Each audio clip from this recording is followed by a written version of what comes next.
animal kills and carcasses. Viewer discretion is advised. Hello, good morning. Welcome to Africa Safari.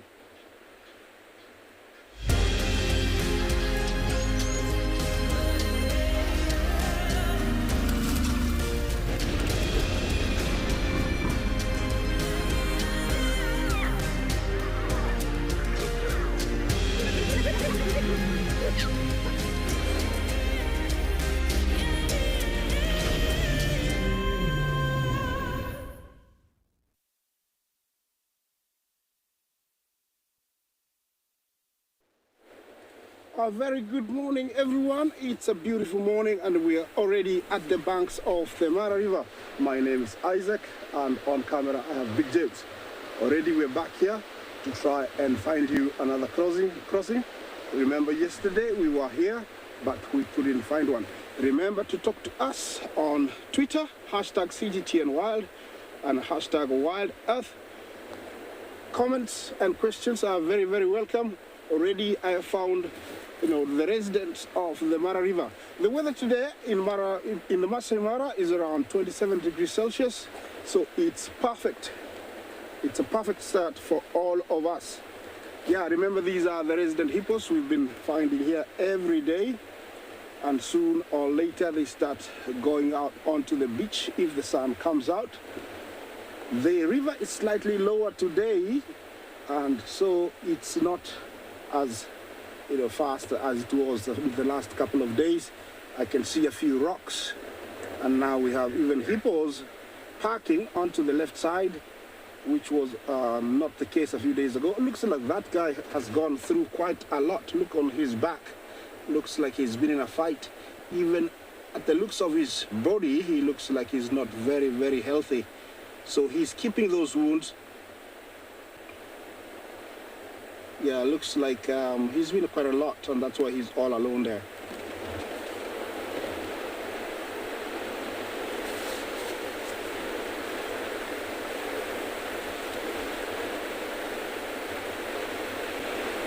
Yeah, I don't know if the gremlins are getting into our airwaves.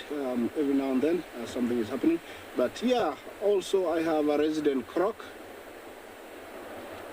Looks like I have a resident cock. He's very early out of water. I think he's trying to get that much needed sun so he's able to swim faster and maybe grab a wildebeest or a zebra when they do come across. Of course, it's very unpredictable. Although we're here, we don't know when it's going to happen. It's all a matter of luck. Well, yeah, looks like that guy is not looking very well. The sound of the river is still the same, very soothing. Our crossing, it's very, very empty. I'm hoping that anytime soon or later when it warms up, we might get some zebra coming down. We had some rain yesterday, which is much, much needed. Remember, this is not our rainy season, but we do get this unexpected rain and pockets of them raining here and there. Over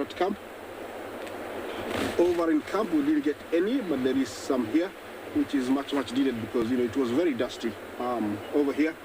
I'm gonna stay here and hopefully there's gonna be something when you come back.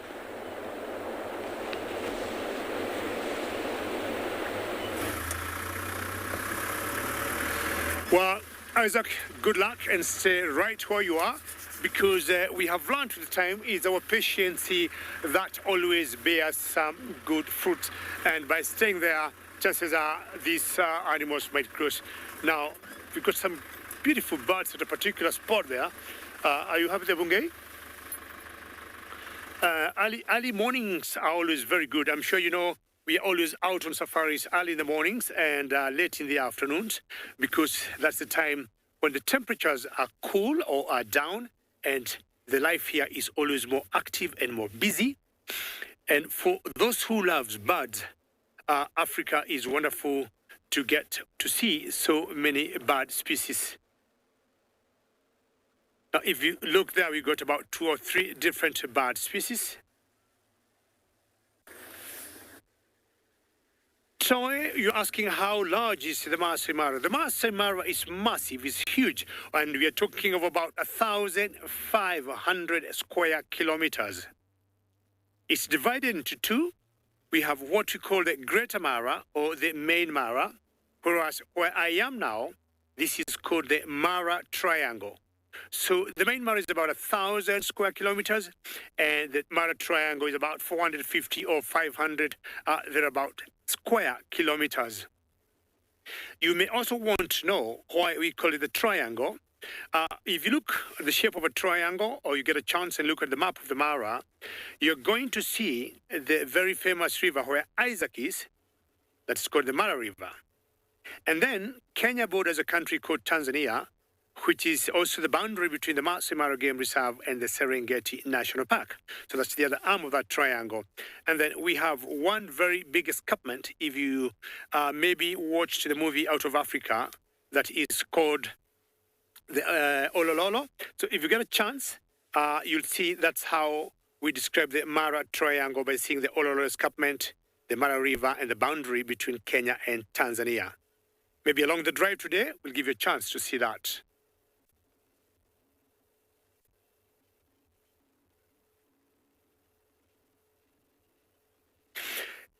In the months of June, July, August, going to September, sometimes early October, the Mara becomes very famous because we usually see thousands and thousands of animals called wildebeests and zebras, and sometimes big antelopes called elands moving together in what we call the migration. And the migration story is a wonderful story to follow.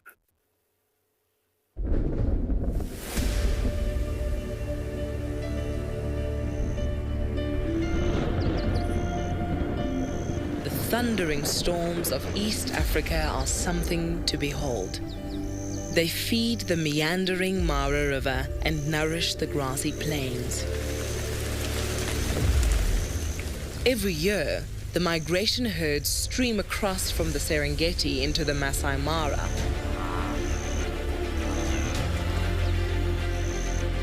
Following the storms in search of greener pastures.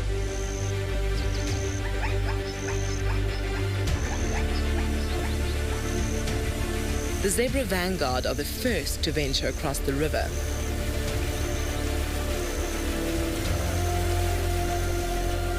Those that survive the rapids, rocks, and ready predators are rewarded, feasting on the untouched plains of red-oat grass. The zebras cut the long grasses, preparing them for the remaining grazers.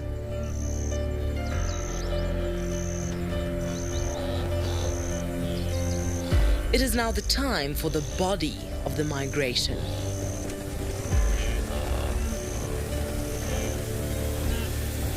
Countless wildebeest and Thompson's gazelle gather along the banks of the Mara River.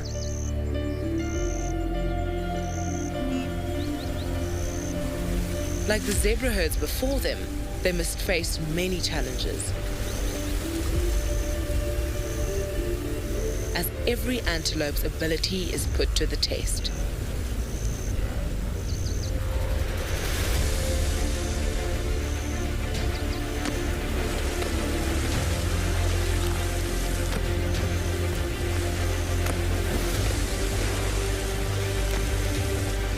Their legs must carry them across the currents and find grip along the slippery rocks. Although safety is often found in numbers, it is every antelope for itself.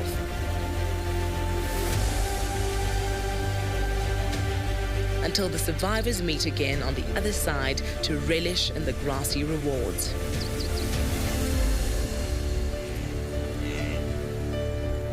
And then, as is nature's way, it comes time to cross the river again as the herds continue to follow the life-giving storms and nourishing plains.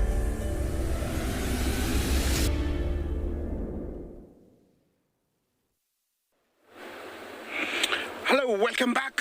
I'm still here and this is my duty for the morning to be here just in case something comes so we don't miss it.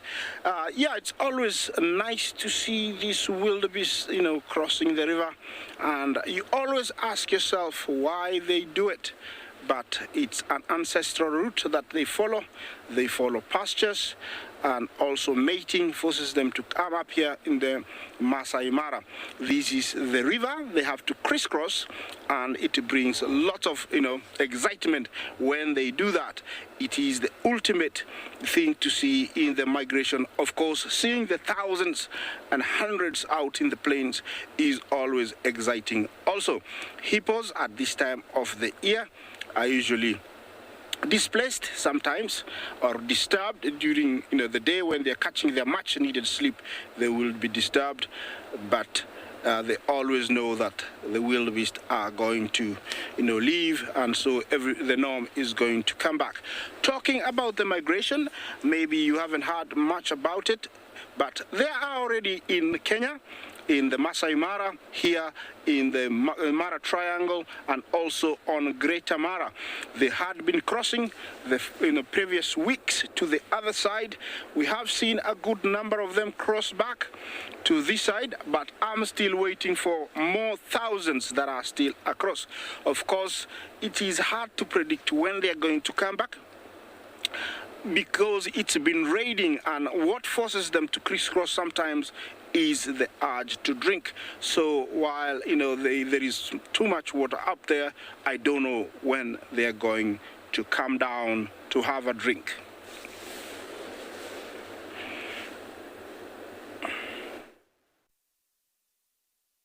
Yeah, it's very true. If the grass will have so much water, they'll be getting grass that is full of moisture, and they may not come to the river. But who knows?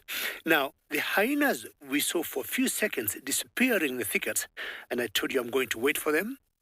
They are all here. They are all out, and I've counted like 20 plus hyenas. This is a very huge pack, and I'm guessing this clan of hyenas here is what we call the North Clan. And I'm sure most of you know the North Clan that are led by the very famous matriarch called Wafos. I got a feeling there could have been a kill in the thicket we saw earlier. And what happened is they all went in there. And once they got there, I think they got the pride of lions there. And because before he moved on, I had a little growl. And I'm thinking the pride of lions just fought these hyenas off, and they couldn't stand them. I just want to reverse a little bit and see if we have another chance to catch up with these hyenas again. Just hold on right there, don't go anywhere. And this is the North Clan. Hold on. They're right here, and the big number, and I think those lions must have fought them off, and they thought they couldn't stand them. I would be surprised to know which pride that was that has been able to fight about 20 hyenas away. So right there. Okay, most of them are on my right. Are you happy there, Bungay?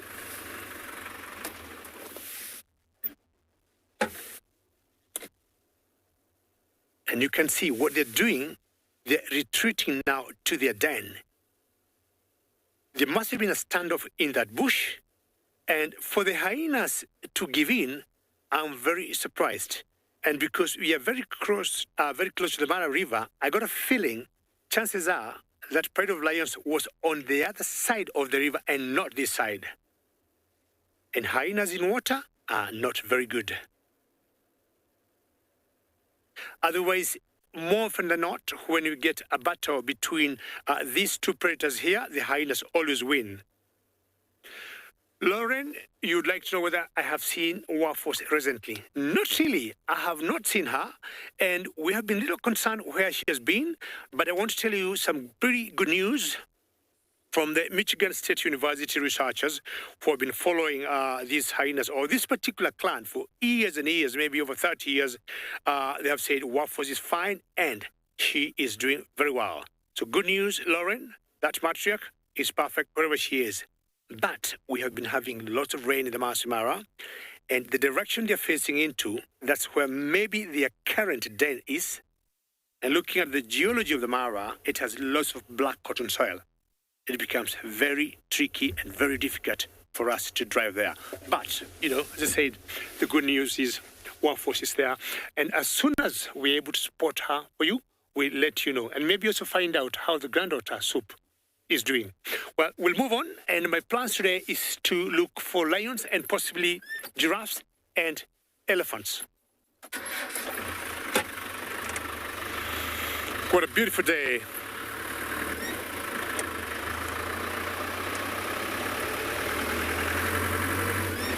Now, the Masai Mara Game Reserve has a number of dens. I mean, the two main ones that we know is one called the North Clan that we were just talking about, that's led by the matriarch called Wafus.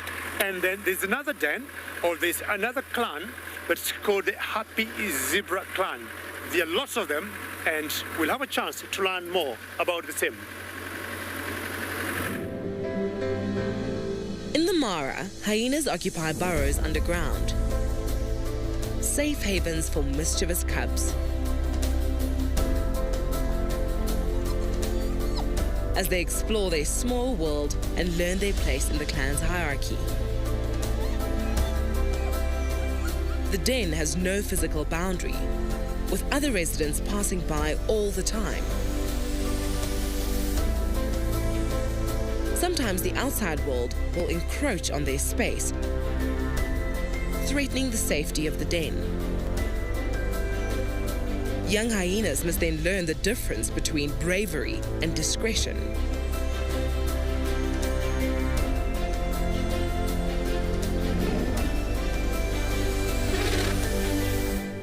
Whilst the mothers protect the sanctity of the clan home,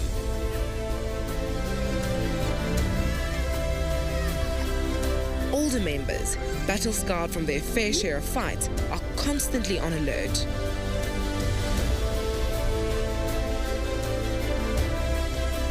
The cubs continue their adorable ways, undeterred by potential dangers. They hone their own skills through playful antics, enjoying the ignorance of youth.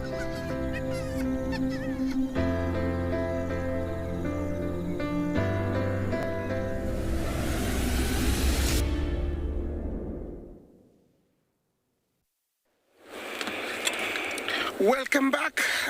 Of course, hyenas are one of my favorite animals, and they always make me laugh, and also I love their family dynamics. Yes, of course, I'm still here. The river is still running, and I have nothing much that has arrived, but I still have the river.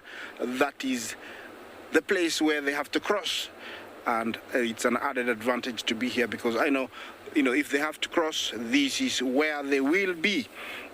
And so I have to wait just here.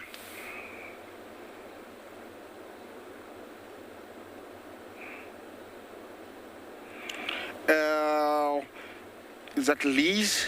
You ask, how long can a hippo hold its breath underwater? Well, it depends on what is forcing it to stay underwater. Under serious threat, I think it can hold it up to around, 5 minutes. And maybe under very serious threat, it can hold it maybe even up to 6 minutes. I've never really checked that, but I think 5 minutes I have. But normally they will breathe every about 2.5. And because they have their noses right at the tip of their, like their forehead, they just need to lift, their nose slightly, and they can suck in air while still fast asleep. I think it's a mechanism that they have developed that they know whenever we need air, we just need to lift the head and just breathe. But under threat, they will go for much longer. Of course, I think we can hold our breath maybe up to 4 minutes. I don't know if it's that. Yeah, but here, so the hippos take it, to hold it underwater. Yes, we are here, and the main reason is to wait for somebody to come and cross. And from across a long distance away, I will be sharing that with you. There is a few topi that are approaching. I don't know if they are grazing or they are, just sitting there.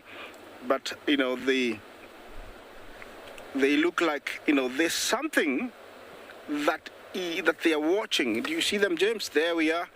Oh, there's only about 6 of them. Yes, 7. Yeah, I think 8. That is a good sign, because I don't know if they were lying down. I didn't see them earlier. But these animals are part of the migrating herds. Of course, we do have resident herds.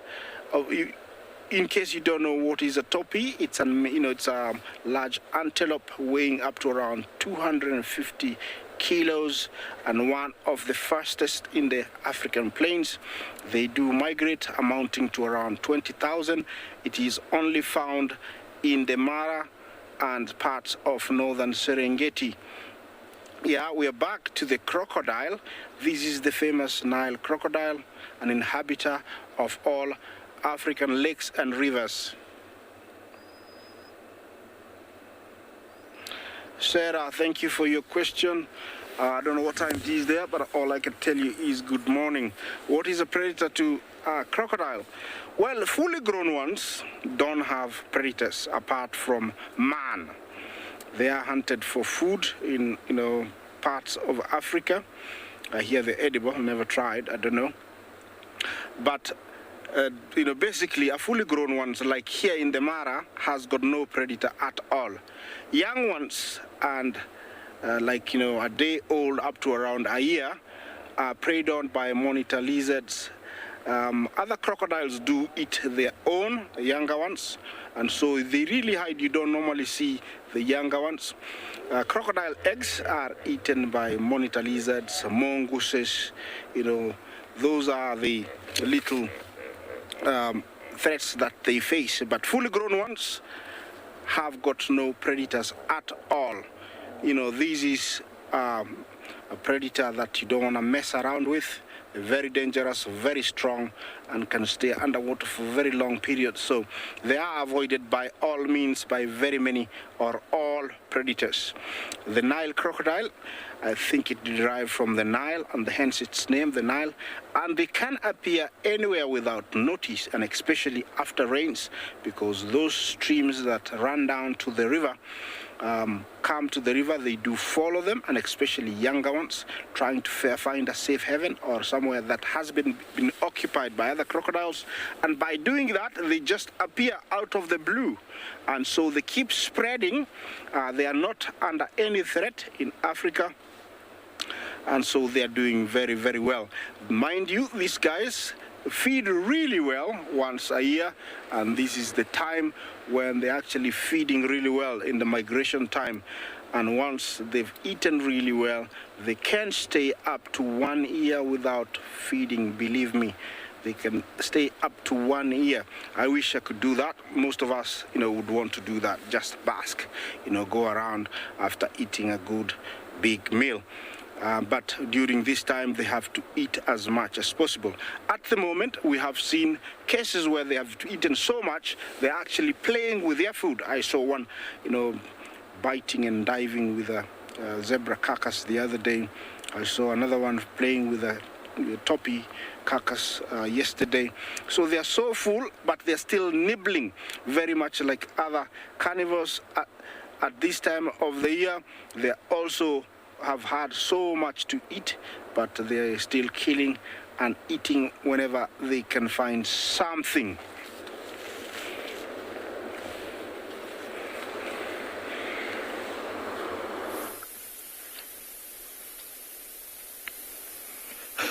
Good morning to a beautiful morning here on and beyond Pinner Private Game Reserve. We have found the mountain pride on a big open plain here with some playful lion cubs. My name is DEWALD, and behind the camera we've got Craig, and we are gonna stick around with these youngsters and see how playful they are. They were actually stalking a herd of impala in the distance there, but look at this one that's here on the road. See how he's edging a bit closer, because one of his siblings has walked around the grassy patch just in front of him. Let's see, showing him a lot of interest. Look at that.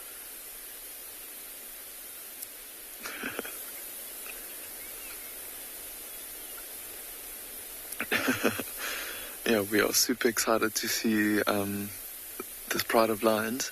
We saw their tracks coming into this area a couple of days ago, and they've been just MIA for quite a while.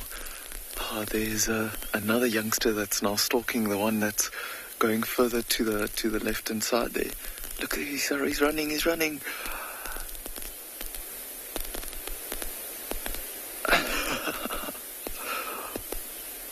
Oh my goodness, how precious is that?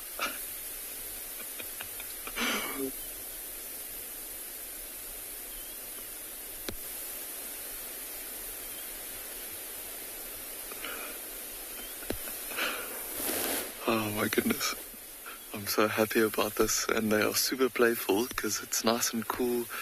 And now these two are playing and they're fighting, and there's actually two others that are stalking and coming their way as well.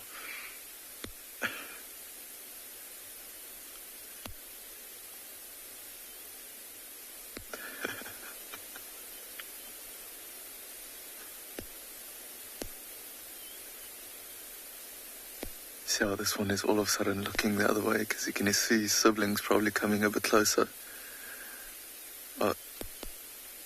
Also as playful, but look at those bellies while they're walking. Those bellies are hanging quite low. So full bellies, cool weather and a bit of rain, and lion cubs just become playful. Look, here he goes.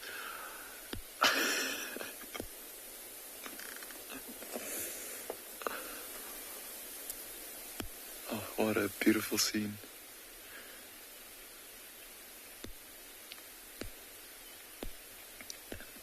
Okay, there's 4 of them. There's just one more. I don't know if you can hear the impala's alarm calling in the distance. There's one more that's just lying off to the side. Hopefully he comes and joins, and then it's all 5 cubs together.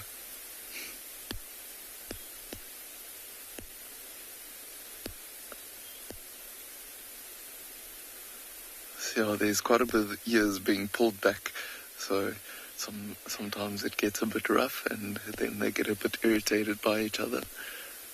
You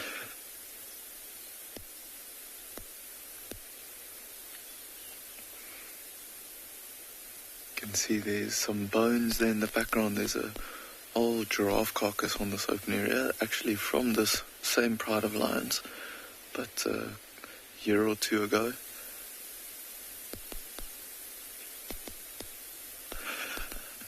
Oh, those 2 are ganging up on that one.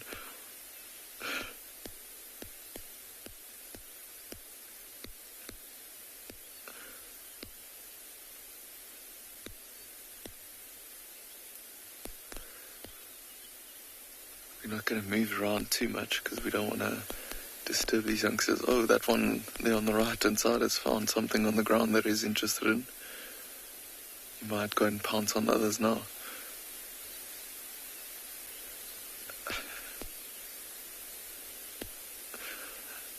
I think we're going to stick around here and keep watching these youngsters play and see what the mothers get up to a little bit later on.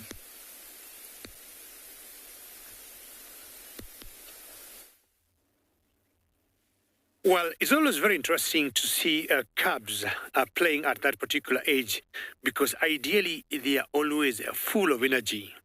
Now, I left the big clan of hyenas I had before, the North Clan, and have found another one single hyena here, and she's feeding on something.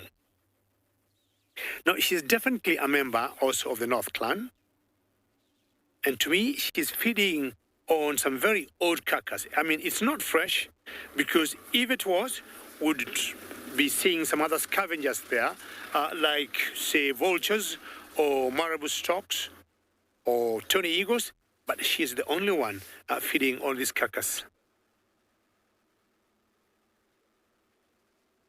Now, during the migration, most predators and rather most scavengers have a lot to scavenge or to feed on, but there are times they'll always choose to get fresh, I would say, meat or like flesh like this one here. But what would happen is once the migration is gone, all the animals, all the prey that would have brought down by the predators is what the hyenas will be feeding on.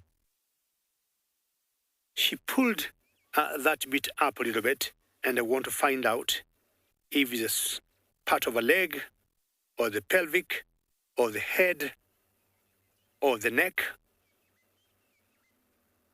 Hyenas got very strong jaws, and they can crush anything. Chelsea, I'll be finding out the strength of the bite of a hyena, but if I'm looking at the predator's strength, hyena has one of the strongest, one of the strongest bites of the predators here in the Masai Mara, followed with the crocodiles. Those two, the crocodiles and the hyenas, got very, very strong bites. I'll be finding out, Chelsea, for you exactly how big they bite. She can't bring it up because I would want her to bring it up, and we'll find out what exactly she is feeding on. But it's definitely an old carcass.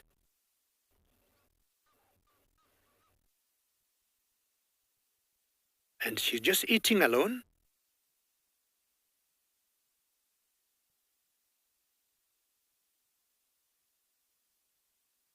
Chelsea, hyenas have pretty strong bites, and we're talking of about 1,100 PSR. Can you imagine that? 1,100? That's the strength of the hyena jaws. So anything they will crush that they get.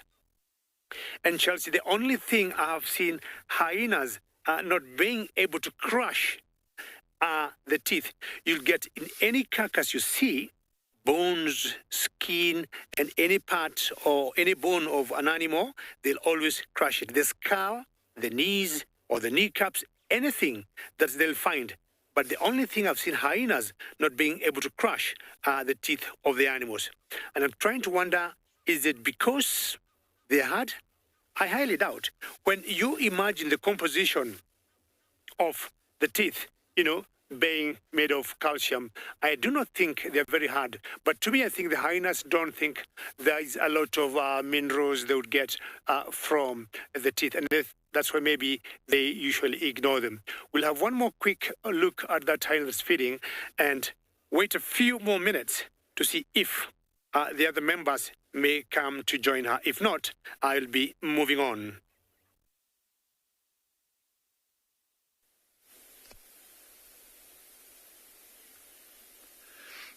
So these youngsters have come and joined the lionesses, and the lionesses have been rubbing up against each other, and the youngsters are still very playful, and it seems like they are quite keen to get a move on. You can see there's an older lioness standing up there. You can see the teeth are hanging quite low, so she's definitely one of the mothers. Oh my goodness, these cubs are super playful.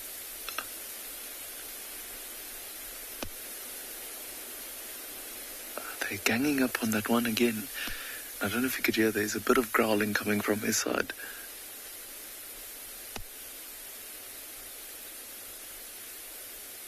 Not too happy about his siblings ganging up on him there. See how he's like going onto his back when they come to him.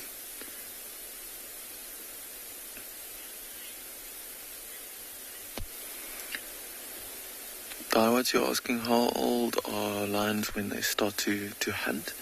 So they probably start to show interest around a year and a half to 2 years old. They start to show interest in hunting, but they really only come right and gain quite a bit of experience and probably successfully hunt closer to about 2 to 3 years old, around there.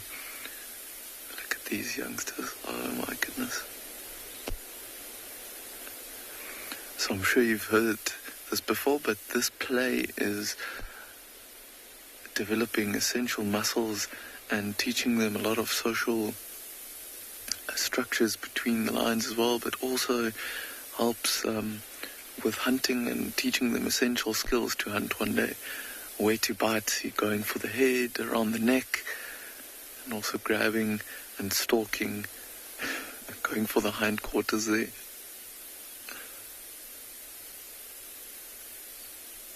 Lionesses have kind of settled down again, so the cubs are happy to just play around while they've got these open areas for themselves.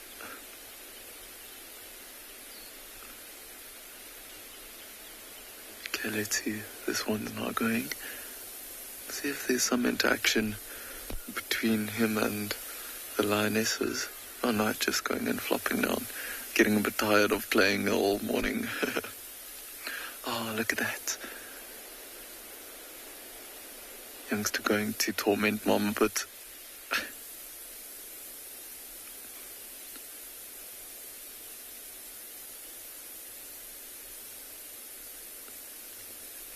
So look at this lioness, just by the size of her head compared to the other lioness that's just sitting off to the right hand side of her.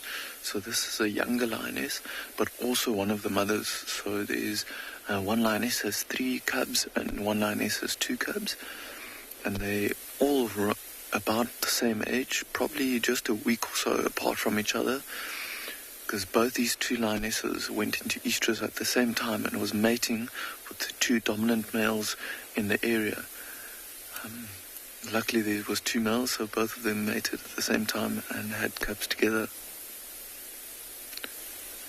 Oh, look at that, grabbing each other there.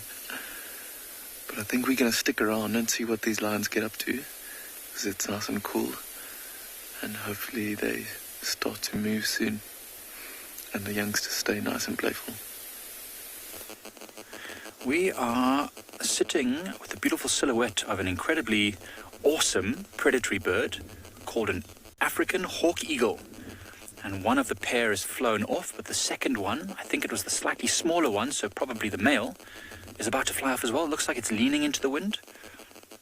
It's a nice, very windy and cold morning once again. Hopefully it doesn't fly off. We're going to stay on it just a little bit longer just to see if it does fly. But these 2 hunt as a pair, and this morning I don't think they're going to hunt necessarily, because it is very cold and very windy. They're probably going to save their energy. Most of the things that they hunt will not be that active this morning. Most of the small animals that they hunt will be hiding in the grass. Hi, my name is Mike, and behind the camera we've got Odie. And you're joining us here at Eco Training's Pride Lands Conservancy. As I said, as you can see, it's a very cold and windy morning once again. Maybe going to be still cold for another couple of days. But it's interesting to see what animals are about. We're actually following some lion tracks down this road from last night. The lion tracks are from before the rain that fell early in the evening. And then again this morning a little bit. Oh, and there goes the African hawk eagle flying off into the distance to follow its mate. Very awesome. They are living as a monogamous pair, meaning that they stay together their whole life, which is amazing.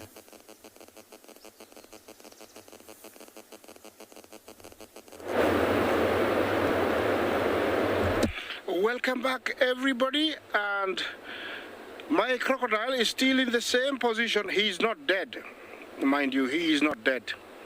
What he's trying to do is regulate his body temperature. He's a cold reptile, a cold-blooded reptile, and he needs to be at least 30 to 33 degrees Celsius body warmth to be able to be comfortable and for all the organs to work appropriately. So he's trying to get that warm up, and when he thinks he's had enough, he's gonna swim back into the water and maybe utilize that much needed energy that he has received to hunt for something.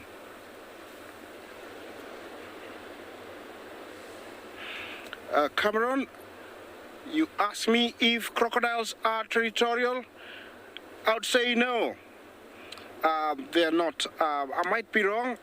It's something I have to find out. I've been asked that question before, but they move up and down, and I've never seen one for a very long time in one specific area. Believe me, I've been in this river long enough, and I've never seen one crocodile in one specific area for very long. What I know is they can be very dominant during mating times, and a female will fight for the female that's come into season within the area he is in, to almost death. And so that's the only time. And the other time is when a female is sitting on eggs. She's the most aggressive mother I've ever seen. Just like we are very protective, just like other animals are very protective, crocodiles can be very, very protective. They actually chase other animals. I've been chased by them, walking towards their nest without noticing that they are there. So I don't think they are territorial. More questions and comments are very welcome. Hashtag CGTN Wild, hashtag Wild Earth is a place to drop them. I'm still here and I'm enjoying seeing these guys, sitting there. There's another one that just came out. I don't know if you can see him to the right of the screen, but he hasn't exposed his body fully. You can only see his head.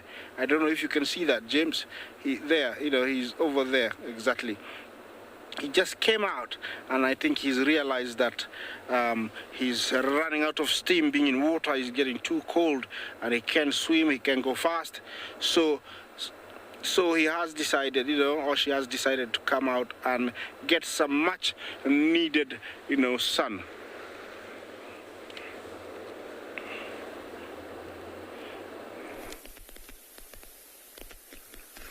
These two lionesses have just gotten up, and there's the third lioness that's part of this pride that they are going and they're just like smelling her a bit. They haven't been with her for quite a while. See a bit of nibbling happening.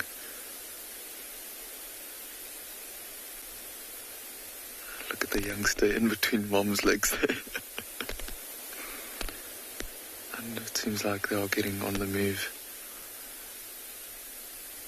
Cubs are still playing, not really checking that the moms are walking away.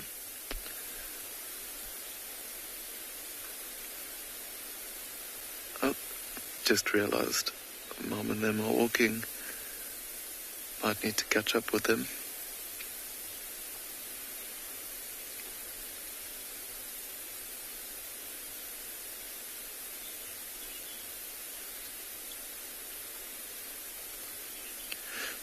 Jenny, you're asking what those dark spots on the cubs are. So, the first few months of their lives, these youngsters are hidden away in what you can call a den site. It's not really a cave or anything like that, but just an area where the moms are hiding them away while they are too weak to move around by themselves. And those spots are quite prominent, as you can see, when they're younger. But even more so in those first couple of months, and it's believed to be a good camouflage for them when they're hidden away and they lose that over time. So one of the younger lionesses, that's one of the mothers, if she lies down at any point, I'll try and point it out to you on her legs, you can still see the remnants of the spots, but they lose that over time as they get older. See, the other lioness is now sat upright, and the rest of the pride is, they're getting on the move. All the cubs are now following the two mothers on the other side there.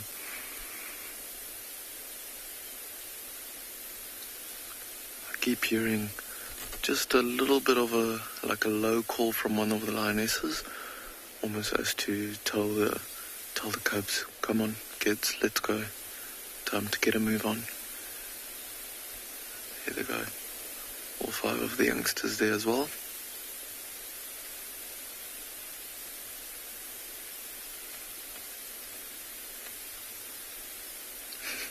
Just two youngsters here, very interested in something in the long vegetation there. But I think we are going to stick with these lions and see where they go and what they're going to be up to. As I said, it's nice and cool, so hopefully they stay nice and active and in a good area for us to film.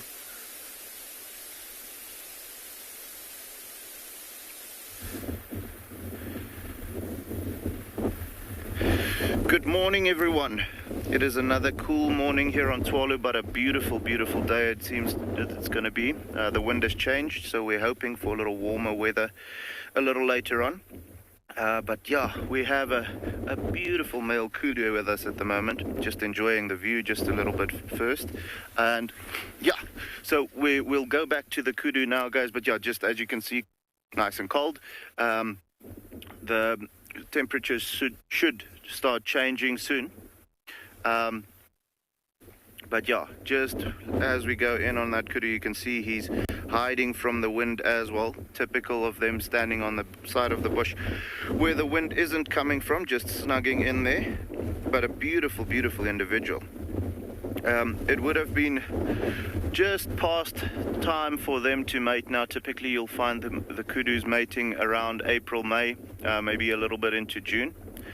So he would have now left the females. It's not typical to find the males staying with the females right throughout the year. So this is quite a classic sighting of a male kudu. You might find them joining up in bachelor groups if they don't feel like they want to be alone. But what's just really impressive is those horns. I love a kudu. It's one of my favorite species of antelope. Those horns are just impeccable. And this one in particular, nice narrow horns, not often. Yeah, no, Yvonne, you're absolutely right. It is a beautiful kudu. Like I said, one of my favorite species of antelope. It's difficult to pick only one because they are all just stunning. But this one in particular, I mean, they're so elegant and majestic, especially when they move.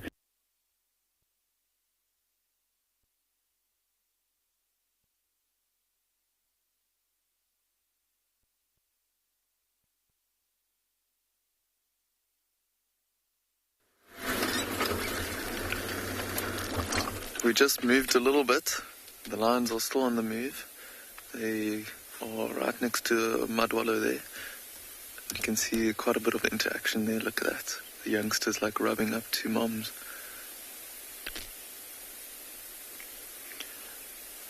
Been seeing quite interesting behavior. I don't know if you saw that one lioness just looking back. So the other lioness that they were going and interacting with, she keeps on lying down and not coming too close. It's almost like these two lionesses don't really want her to follow. These youngsters are so playful. Look at that tail curling over its back as well.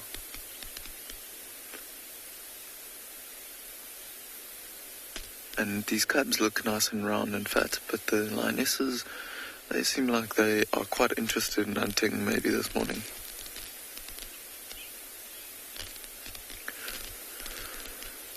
Sarah, you're asking when they start getting their big lion teeth. So we have some sub-adults that's part of this pride that is about 1.5 years old, and their teeth are just starting to get a little bit bigger.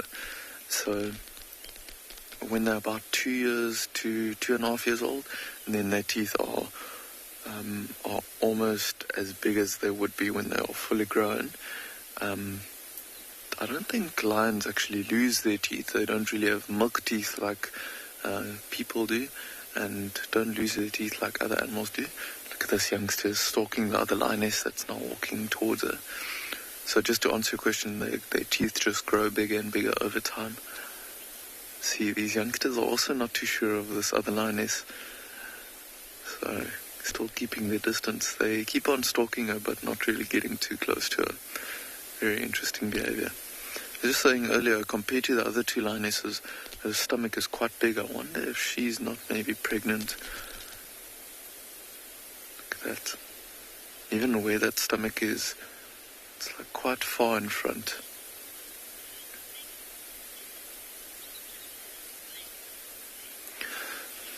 Anthony, you're asking if the adult lions will steal a small kill from these cubs. The chances of these cubs actually catching something and trying to hunt is very, very small. They are still very young, probably just around 6 months old or so, or probably around 7 months for now.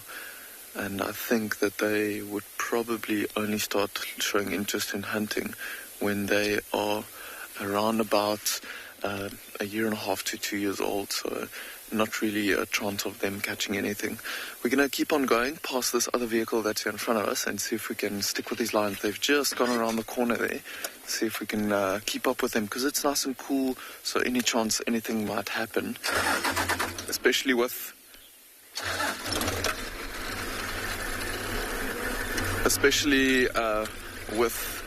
cats on the move.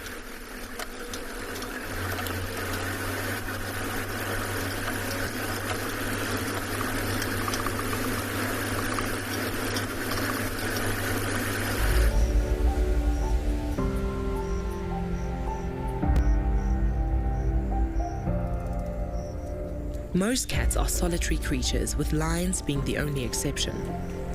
A pride consists of 4 or 5 lionesses and their cubs. The whole pride will protect and mentor these youngsters, often carrying them off and saving them from their own curiosity.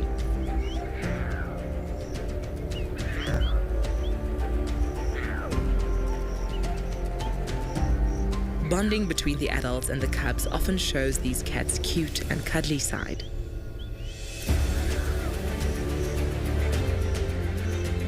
Contrary to what popular culture would have you believe, male lions are not part of the pride and live in coalitions. Young males leave their prides in their adolescence, brothers and cousins roaming the wild in search of a territory of their own.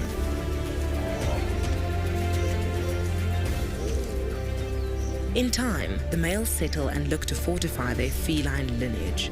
Although lazy when it comes to finding their own food, males have an endearing bond with their cubs. But conflict is never far off, as stronger youngsters are always on the horizon, lying in wait to take over territory and claim a pride for themselves.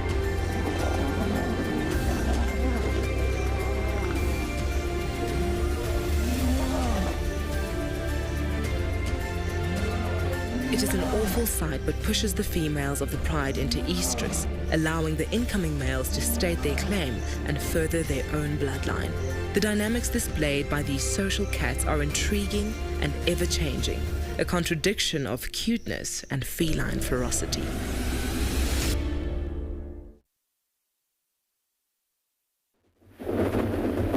Yeah, guys, I believe you were looking at some lions just now. I'm very sure that these giraffe are very happy that there's no lions around at the moment, especially with this wind blowing like it is. You'll see that typically the herbivores in gusty winds like we have right now are very uneasy with their surroundings, always looking around, and you can see how they are all facing in different directions. But specifically with this particular group, it's quite, if you have a look at the youngsters, you'll see that most of them, or all of them actually, are roughly the same age. And what happens with giraffe is when the females give birth, they might not be in a group like this when they give birth, but then they'll actively go out and find other female giraffes that has given birth in the same time, and then they form like a creche system, you know, to help each other to take care of the little ones. They don't allo-suckle like the lions do or so, but they do take turns when it comes to keeping an eye on the little ones, and that just gives the females a little time to be not a mom 24/7, so that they don't go crazy. Because believe me, having a little one out here in the bush is far more stressful than what we have back home in under a roof. There's so many more things to worry about. So for them to have a little bit of extra help, you can see how they're jumping around. Still not easy with the wind, but to have that little bit of extra help to make sure that the little ones are safe at night just makes the world's difference.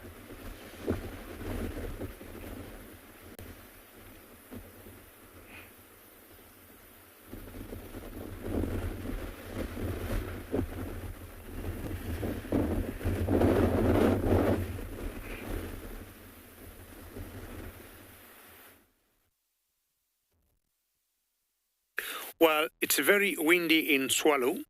It's raining in South Africa. But in the Masai Mara, we have this glorious sunshine on a Tuesday morning. different weather conditions. But in the Masai Mara, normally we see the rains in the afternoons, but at times we also see it, or we see rains in the morning. Ostrich, one of my favorite birds in terms of size, how majestic they are. And looking at different bird species, you'll notice in general, the ostriches, both males and females, will always take care of the chicks. And that's one of the reasons why I would say it's one of my favorite bird species. And this is the Maasai ostrich. And if you look at him carefully, of course, out in the savannah, we'll give you another chance to bring him so close to your screen. And I'm saying him because it's a male. And we all know males are black and white in terms of colors, and the females are grayish brown. Now, look at the legs and look at the neck. Thank you for opening up one of your wings. And like basically the whole body is pink. And the reason for that is that he's in breeding plumage. You'd imagine if you get a needle or anything sharp on the neck or the legs, blood will just, spat out. Nancy, that's a great comment. You're saying most likely he forgot to sunscreen. Well, correct, Nancy, it's true. He might have forgotten, but Nancy, for a good reason. He is looking for girls or for females to court. Now, during the breeding plumage, that's the color you see on the legs and the necks. Otherwise, it's always a bit pale and not as pink, but he got a job to do to excite the females. Now, he keeps moving around, of course, feeding, and once in a while, he'll have his wings out, and the girls will keep looking at him and like, okay. Now, look at the tail feathers. Because of the rains that we have been having here in the Mara, and I would also say that sometimes they also sit down at night, especially when they sleep. That's why the tail feathers are not white as the others there, because I would imagine he rubs them a lot on the ground. And in the black cotton soil that we got in the Masai Mara, it has made them to look a little bit dirty or not as white as the ones on the wings. Very majestic, tall birds, very fast if they need to run for defense.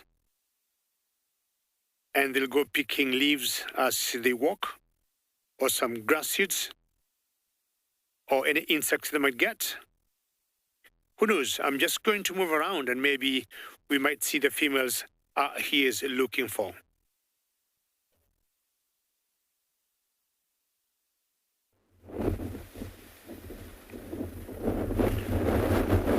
So guys, not much has changed since we were with the giraffe last, but just look at that view. I mean, I know I said they've got a lot of things to worry about, but when you've got a view like that, a little bit of those worries go away.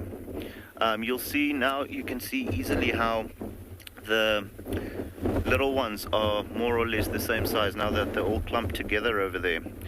So that's why you'll see also there's one male, the second one from the left, that's busy walking around just inspecting what's going on with all the female giraffes, and for a very good reason. The little ones at the moment are at that stage where the moms will go into estrus again. Maybe some of them have already. So they're going to be ready for mating soon, or have done so already, and some of them might be pregnant again. But you can see he's clearly following that one female and making his intentions quite clear. I mean, he's not fussing about.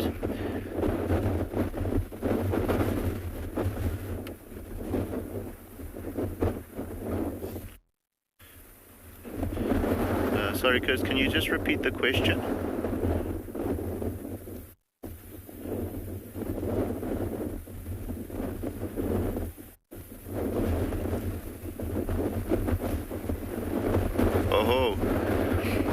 So we had a really interesting question just now. Kay Williamson asked, what speeds can a giraffe reach? Now, with those long legs, they can run quite fast. It doesn't look like it. They say this is the fastest slow motion animal on Earth. Because when they run, it doesn't look like they're moving, but because they've got those long legs, those strides are huge. So typically when they run, they go up to around 60 kilometers an hour. Even, well, maybe a little less than that. Because they're so big, they don't rely on their speed as much. You know, they've got that powerful kick and that chopping of the front leg that is also a defense mechanism. But they can run quite fast. So roughly around 60 kilometers an hour. No, some individuals might be a little faster, some a little slower, but more or less around that speed that they can reach when they're running. Like I said, those strides are just huge, so it doesn't look like they're moving fast initially, but as soon as they really get going, they can cover some ground.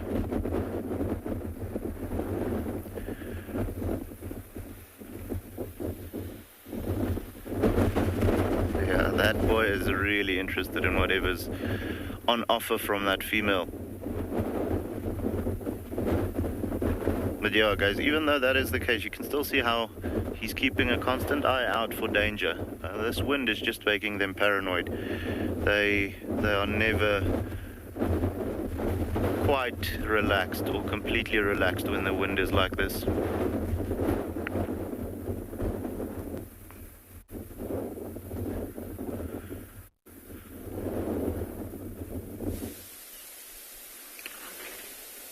So these lions have just, the rest of the pride have just walked behind our vehicle, and this is the lioness, one of the lionesses that's not the mother.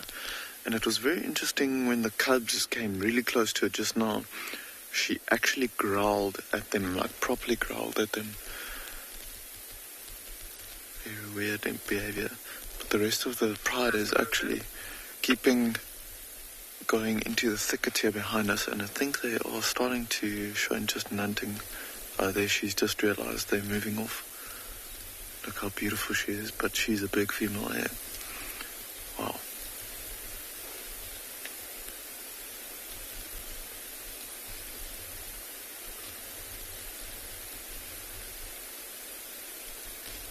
You can hear some branches and stuff breaking close by. I wonder if there's maybe some elephants around, also feeding in the area.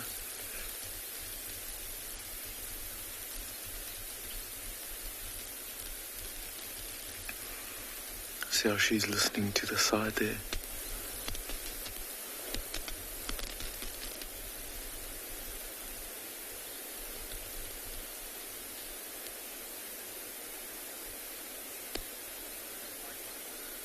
So she's listening over behind us. Could just hear her listening to one of the lioness vocalizing in the back there. Butterfly, you're saying she's got beautiful eyes. She indeed does. And it's interesting how lions all have that yellow eye, but like small pupils as well. But let's see if when she turns her head again towards us, they often have very unique little colorations and little brown patterns and so on in their eyes. Oh, she's not opening her eyes too much. There we go.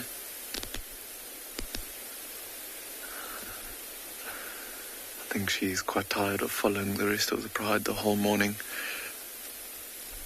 Okay, the rest of the pride is just settled down here on the other side. We're going to see if we can reposition, and we're going to stick with them for now.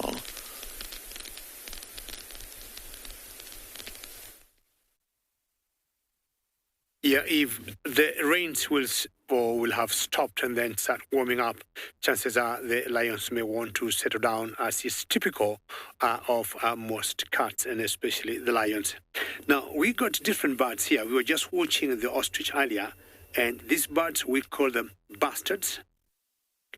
And to me, it's like a male and a female, and I'm trying to guess this must be the white-bellied bastard.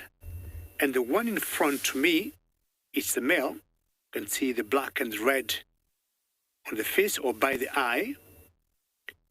And we apparently know in the birds' kingdom, the males tend to be in general, more colorful than the females.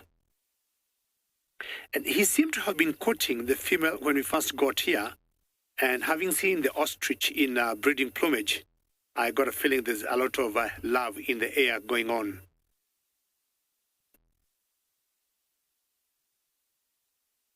The female is the same way. They'll always stop once in a while to pick stuff from ground, and it's funny to see them going down together at the same time. It's not what you would call synchronized feeding like we see in the pelicans, but I think that was just a coincidence. A small little bird there, I'm not sure it's a lark or anything. Could be a lark. Some of these small little birds, and when they're brown moving the grass, it's always very difficult to identify them, unlike the bastards that are quite big. So they could either pick some seeds, small leaves. Vernon, you're right. When I was a small boy, I used to call them baby ostriches. So you are not alone. I mean, and I was so sure they were baby ostriches until I saw the baby ostriches. There's another type of bastard that's called the Cory bastard. And I'm sure, Vernon, you know the Cory bastard. You see the Cory bastard? I mean, you look it not very carefully, you'll definitely call it an ostrich chick. Now, they spend better time of the day on the ground feeding. It's quite unusual to see them flying unless they're scared or they have a reason to fly away. Should they see a raptor or maybe a predator like a leopard coming for them, they spend the better part of the day on the ground feeding. And of all the birds that are, the heaviest birds to fly that we know of are the bastards. Most of the bastards are the heaviest birds that we know who fly. Of course, ostriches do not fly. The defense being speed and kicking and using their beaks. This one, if there's a concern of any reason, they'll definitely take off. And you'll get their eggs on the ground. That's where they'll nest from. And just notice how they blend in the grass there. That's one of the defense mechanisms to blend in, from where they're feeding from. And I haven't seen bastards for a long time. Apparently I was looking for the female ostriches, and I'll move on. Hopefully I'll see some.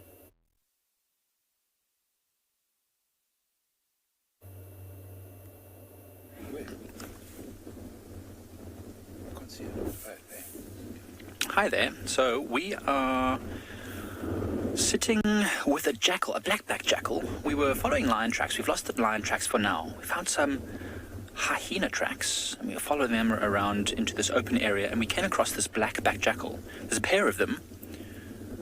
One of them's moved off now. It's very, very windy and still very cold. These ones must have a den around here somewhere. They like these open areas. And we wondered, we've never seen them here before. Well, I haven't seen them here before.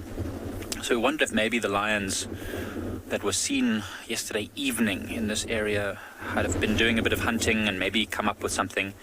It would have been a great opportunity for them to hunt with this wind and the rain that fell. And you can see this jackal looking around quite a lot, looking a bit nervous, maybe making sure there's nothing sneaking up on it. Very well camouflaged. It looks like it's lying directly on what could be an impala dung midden. And with that dark back on the black-backed jackal and its very pale, tawny orange fur on its muzzle and front legs, it's incredibly well camouflaged. Jackals are amazing. I'm glad you all love them. I love them too. We don't get to see them too often here, and they're quite shy. This being ex-farmland, these animals are often persecuted. It's no longer a farmland, so they're now protected. So they maybe still have a bit of an instinctive memory that they need to be hyper alert. Because, of course, in farming areas, jackals are often persecuted. Oh, what's behind it? Oh, there's a hornbill. You see how alert it is? With this wind blowing, its main sense, which is its sense of hearing, as you can see, it's got huge ears and a long muzzle. So also got great sense of smell and also fantastic eyesight. But it's on high alert because the wind is taking away two of its main senses. And so it's having to be extra alert. Paul, yes they do. Generally speaking, jackals are monogamous, so you'll have a pair which look after an area, and their offspring might stay with them for quite some time to help with the raising of new offspring and just to have a bit of protection and to learn from the parents. So you'll usually find a pair, and sometimes 4 or 5 of them if there's a whole litter of pups that have survived and grown up to adulthood. They generally disperse though. So Paul, it's not uncommon to see groups of jackal, but more common to see just pairs. And they'll be fiercely territorial. So this pair of jackals, it's almost certainly a male and a female, they will defend this area against any other jackals that move in, which is good. And then you often hear them as well. They've got an amazing haunting call that they cry out in the evenings. It sounds like I don't know how to describe it. It's like a wail, like a wailing cry, like very haunting and very long. It's one of my favorite calls. I don't think they're going to do it this morning because it's very, very cold, very chilly. I wonder where the second one has gone. I can't see it anymore. Emily, absolutely. They're very, very similar to coyotes. In fact, coyotes are a little bit larger, I believe. I'm not really sure how big a coyote is, but these are very similar in their shape and their behavior to coyotes. I think coyotes are probably also very territorial. So yes, and they will hunt for small things just like coyotes, sometimes larger animals if they are desperate. I've seen jackals take down impalas before, which is unusual, but definitely possible. But generally mostly hunting for rodents and small animals, even eggs if they find them in the grass, insects, just whatever they can find. They're very omnivorous. They'll even eat fruits if they can find them. It's one of the reasons why the jackalberry tree is named so, because jackals are often seen eating the fruits of those trees. This one here is not needing to eat anything. It's just trying to stay as warm as possible, camouflaged very well in this nice open area.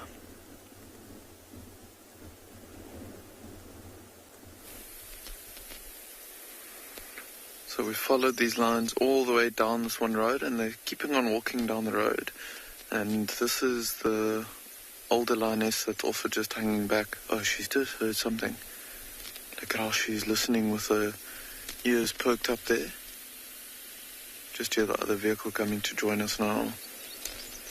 She's kind of hanging around, but not really walking with them. She's just hanging in the back there, waiting for the pride to move on before she sticks behind them. There she's lying down now. Not too interested to get too close to the youngsters. Earlier, even, like I said, she was growling at the youngsters as well. They've just moved off to the left-hand side there.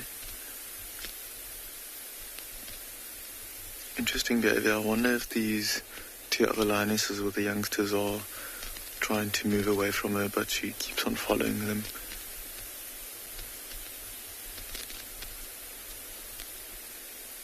She probably is just sticking with them because she wants some companionship.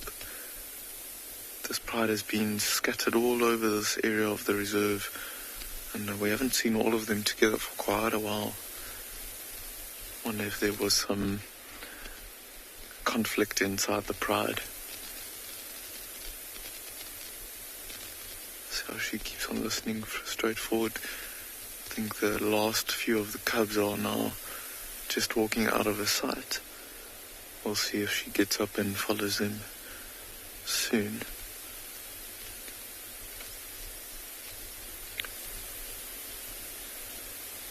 Look how she's listening towards where the females have walked.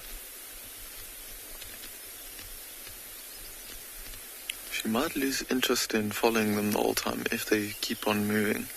Like I said, she might be pregnant, so I wonder if she's a little bit tiresome of walking behind them.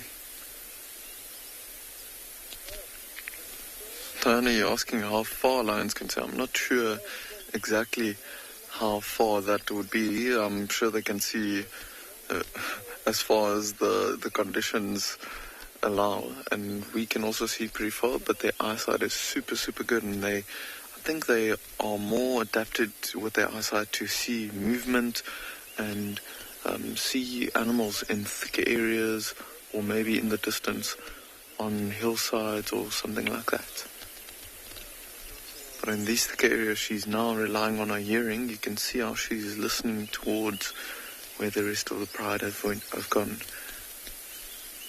So as soon as she picks up that they are probably quite far away. She might get up and follow them.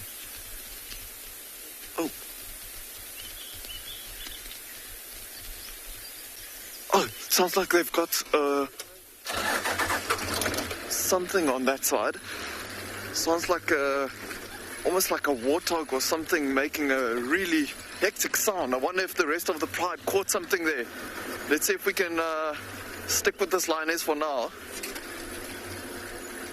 Could just hear a sound of a warthog in the distance. See how she immediately got up as well as we kind of started the vehicles. Like we said, there is a watering hole up ahead as well, so I wonder if they were coming past this area to see if there was something around. Let's hope it's not in the dense areas. Let's see where she goes, because she's going to take us straight to them.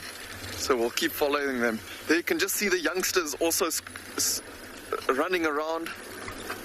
She's not really in a hurry. Maybe it's because she's got a bit of a full stomach or so.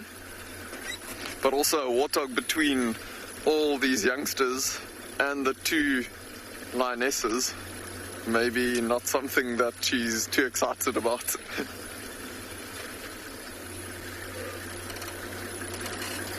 I can see the lionesses there. I wonder if it maybe got away. Just stop. She's now stopped also. I think whatever it was, it might have gotten away from them, because I can see both the lionesses like standing upright.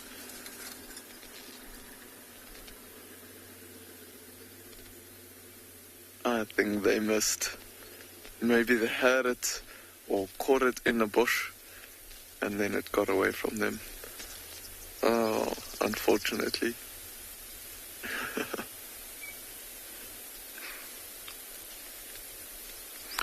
But we're gonna go a little bit closer. Maybe we can see that warthog also that they were hunting. And we'll also obviously stick with these lions, because there's quite a lot happening this morning.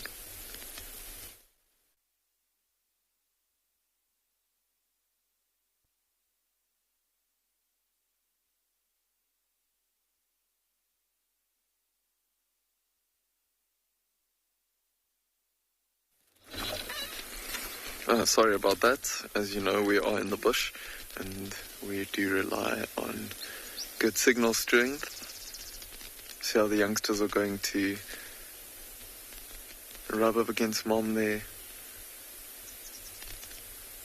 Also, once part of the grooming that's happening there. There's the other lioness just coming into view now. What a bit of excitement. I wonder if that warthog maybe just ran into the bushes and maybe got caught or snagged or something like that, and that's why it gave off that squeal that we heard. Oh, look at that, very playful. Like they're keeping on walking down the road. Let's see if I can also reposition the vehicle just a little bit. Oh wait, let's just see, the youngsters have now stopped for a moment. Sorry about that, Craig. As I said reposition, he came back onto me, and then I said, no, wait, let's wait a bit.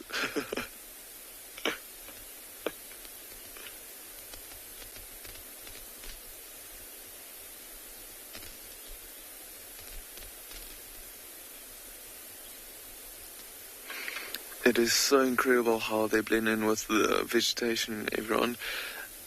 Especially in the winter times when the grass is dry and yellow like this. Makes me think of this, every time I see brown grass in the winter time like this, it makes me think of lions stalking and blending in so well. Okay, let's see if we can go around the corner here and see if we can get another view of them. They're keeping on walking in this direction, so I know there's a big game trail going down into the one dry riverbed up ahead, so I wonder if they're heading in that direction. Oh, there's a few youngsters and so around here, and the lioness as well.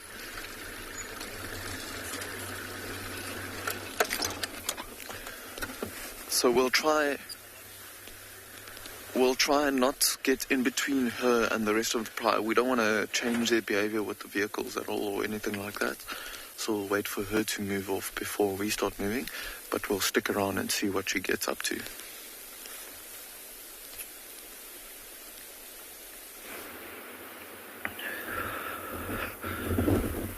So yeah, guys, sorry, we did had a little bit of difficulty there. The wind blew me over, so they had to go away from me quickly. But just have a look at this beautiful burrow. This is by far one of the most impressive burrow sites that I've seen, I want to say, in my life. We've had a look around. It is a porcupine burrow currently. There's a couple of quills lying around here, as you can see over here. But just look at this pathway coming out. I mean, this is just the pathway, guys. That's just the way they take out. There's a couple of them coming out of the burrow. We'll move around now so that you can see the actual burrow.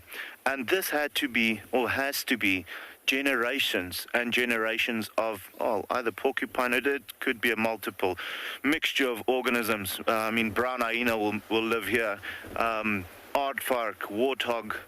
I told David earlier, watch how we sit here and there's a leopard jumping out. But no, I mean, obviously with the porcupines being here, I don't know of anyone that's going to want to share a burrow with a porcupine currently. But yeah, this is just, I mean, this is blowing my mind, just seeing this. And it just shows you how, I mean, driving in the middle of the Kalahari, it's flat, it's open, and then you come across this. This is just spectacular. We're going to, like I said, we're going to move around now so that you can see the actual burrow. Yeah, no, this is incredible. I mean, my mind, like I said, still can't get wrapped around it. But if you have a look over here, guys, we're going to go into not go into, but we're going to zoom into where the burrow is. If you have a look at that, I mean, I would be able to fit down there. You can walk, if the branches wasn't in our way, you could walk easily and stand upright all the way to the mouth of the burrow. And that's just, now you can also see where all the pathways come out and in and so on. And this is just the perfect cover to have, you know, to quickly have to duck into something. There's a lot of blackthorns all around it, big shepherd's tree there in the middle, and just the perfect little home. I can imagine the porcupines are having a big fight, you know, to who has the right to this burrow site. But just, yes, this is blowing my mind. Really, really awesome. You can even see how it's been dug out, the roots of the tree there at the bottom and everything. So, I mean, it's just incredible.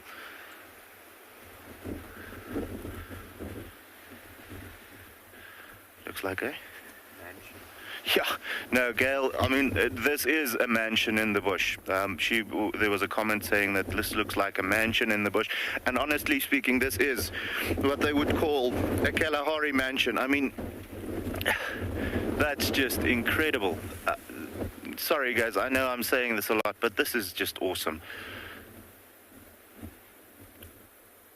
This, I don't even want to try and estimate how old this burrow site is and how many different animals has made this their home. This is just, it's multiple, tens and tens of, well, maybe hundreds of years old. And then also the amount of animals that has had to live, well, not had to, they chose to live here, believe me, is countless, and different species as well.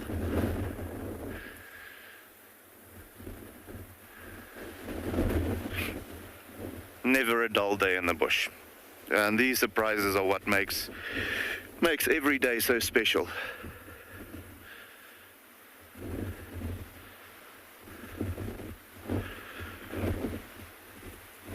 Yeah, this is awesome.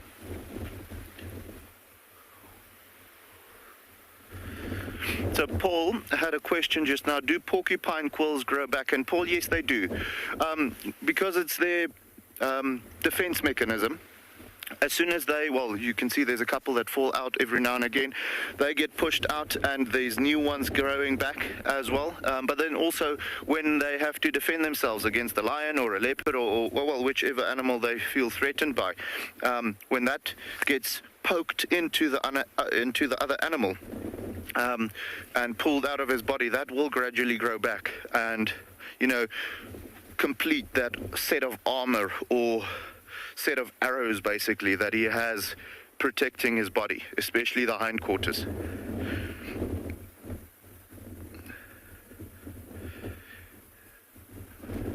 The rate at which it grows back, I'm not completely sure. Some will grow faster, some will grow slower. You get the longer quills, you get the short, thick ones, and those short, thick ones are the ones that really hurt. But I'm not sure at the pace or the speed that it grows back to.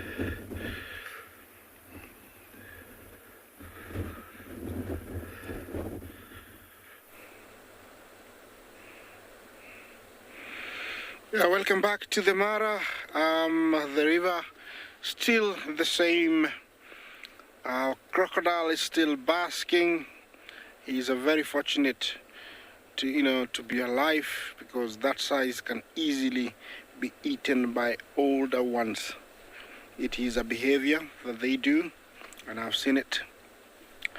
Our topics are first, so to say, crossers to be, have been moving around from where I am all the way to that crossing. It's about, maybe I would give it meter-wise, I would give it about 600 meters.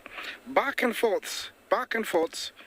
They are still deciding on where exactly they would love to go across. Of course, when they go, it's still a mystery. It's up to them to decide when they are ready. For me, the only thing I can do is be here and ready to catch that moment so you don't miss it. Mighty, beautiful Mara River, flowing as it always has for millennia. This is the livelihood of the Mara Game Reserve, the Mara Triangle, and it drains all the way to Lake Victoria from its source in Mau Ranges. Those forests to the left there, those are where, leopards, lions, hippos, rhinos, elephants hide, because they're very close to water. It's a nice place to eat and then come have a drink, and for the cats to ambush whatever is crossing. Yeah, on the other side it's a beautiful, rocky, habitat slightly, and then plenty of grass. I was telling you about that grass there is called elephant grass. Of course, the main reason is only elephants can fully utilize it. It makes a very good broom. Most African communities will make a broom from it. I remember as a young boy, when we never used to have it close to us, and every time my mom wanted to have a broom, he would tell me, go and bring me a broom, and I would cry because it was almost an hour's walk to where it was. So every time I see it, it brings some memories back. Of course, I don't regret it, because it made, I became tough.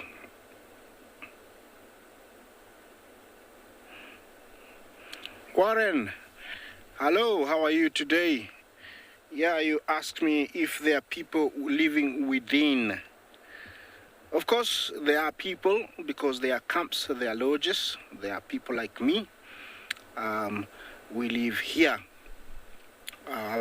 Some of us we live on the edges, but inside it's mainly lodges. The park management, they live within the park. But let's say humans are not allowed.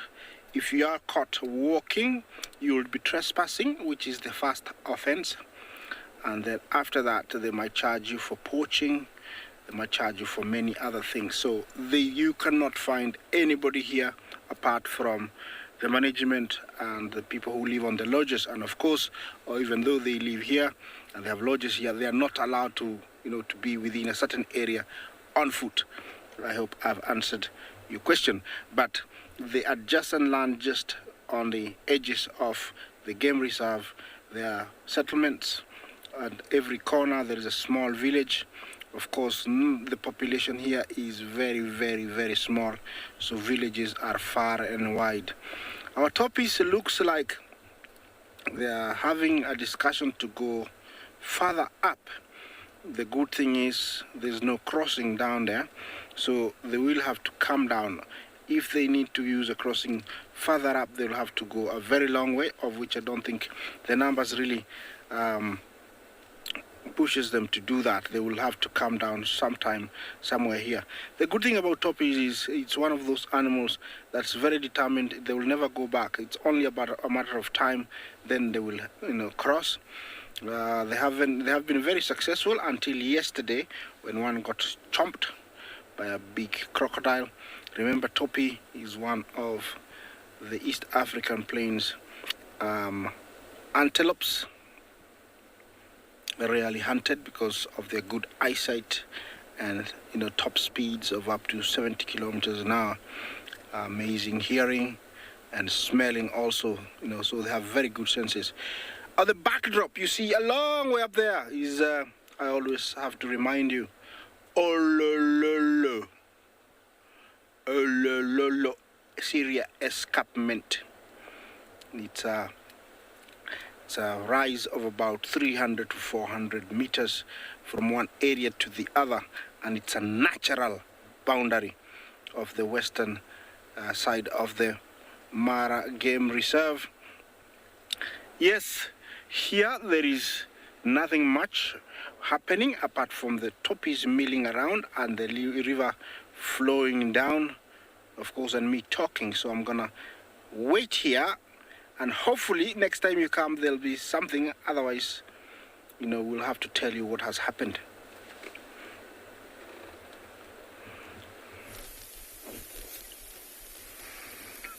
So these lions have climbed down almost like a drainage donga of sorts and gone to the water there at the bottom, and they've just gone and drank, and now it seems like they're coming back this way.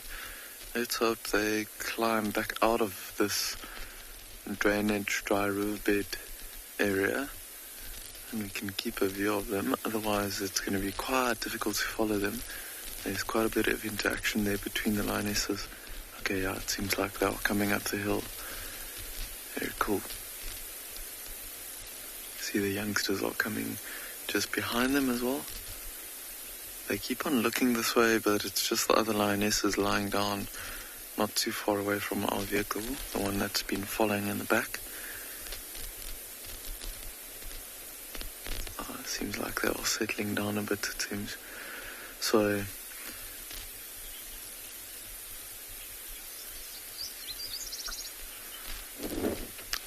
you're asking how many lion prides there are on Pinner. So there's 3 prides that is in the area.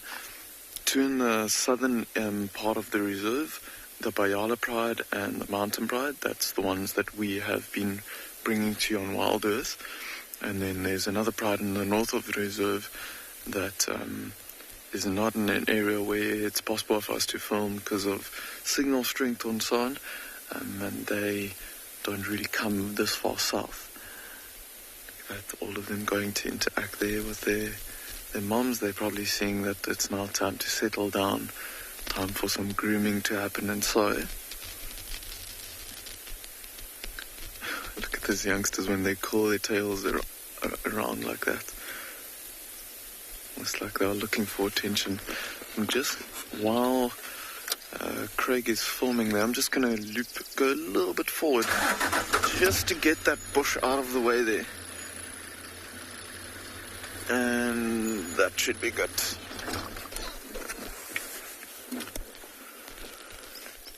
Bit of a better view of them there. You can see there's the whole family together now. You can only see 3 cubs there. One of the other 2 cubs are playing down at the bottom there. Yeah, you can see how interested the youngsters are. Oh, Mom's seen something. Something's catching their eye. Wonder what it is. If we listen, we might hear if they catch something. They're looking down to the ground. Wonder if it's maybe a snake or something that's in the cracks or crevices there.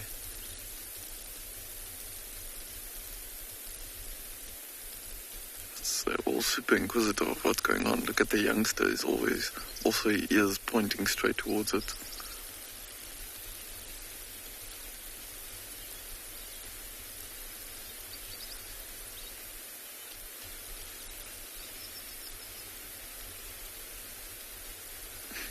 No, they've lost interest. Could even be a mouse, yes.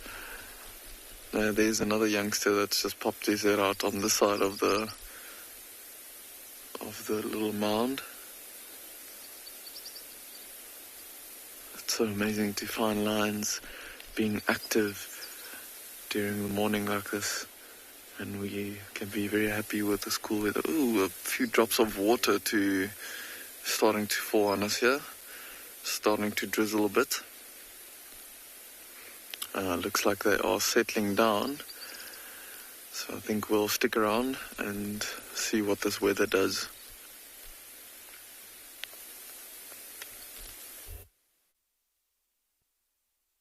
Well, more rains in Pinda. Not even a drop where we are. Still enjoying the glorious sunshine that we have had since morning. And this particular area I've come to was burnt in the month of May, and it was not a natural fire. Once in a while, you'll get the game parks of the Masai Mara and Serengeti National Parks. We'll have the game rangers just, lighting some fires, either to clear the areas or to kill any parasites or any foreign flowers or plants that would have come.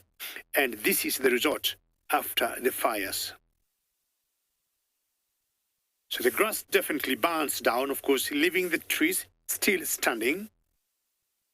The rains come, and we get this fresh and lush grass. The zebras love it.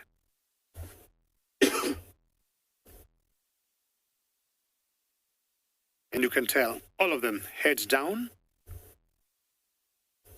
And I'm very happy that you're enjoying this scenery. I mean, I just stopped here and told Bungay, who was on camera this morning, we need to stop here and show the viewers, just enjoy this magical scenery here. And you've seen the difference in this area comparing to where we saw the bastards and the ostrich, where the grass was quite high and not burnt. Because from where we are, we're about 25 or so kilometers from Serengeti National Park. We should be 12 o'clock from the screen.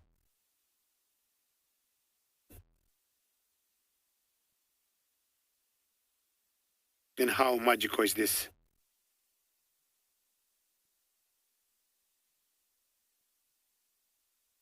And remember, we are coming to you live from the Masai Mara Game Reserve. And should you have any comments or questions, please send them through.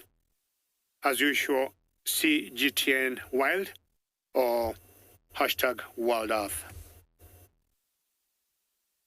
Loads and loads of zebras here, and I'm trying to find out if there could be any different species apart from the zebras. The only thing I saw earlier was some few warthogs, which would also prefer the short grass that's quite lush and nutritious, but not any other species.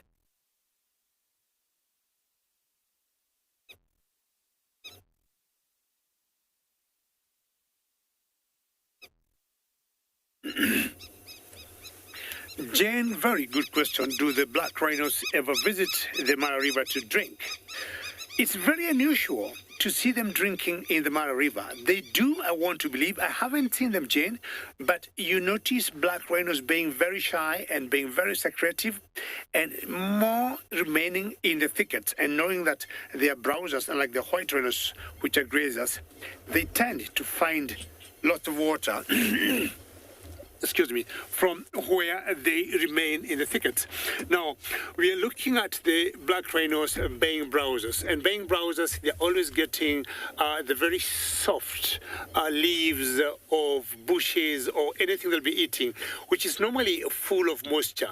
In the thickets they remain in, Jane, they have lots of water that would collect there. I'd want to believe that's where they drink the water. Not sure anybody else have seen black rhinos or documented them drinking in a river. White rhinos will, but not the black rhinos. Normally, more often than not, they'll always get puddles of water where they'll be drinking from. And apparently in the Masai Mara, we only got the black rhinos and not the white. And the blacks are native to this area.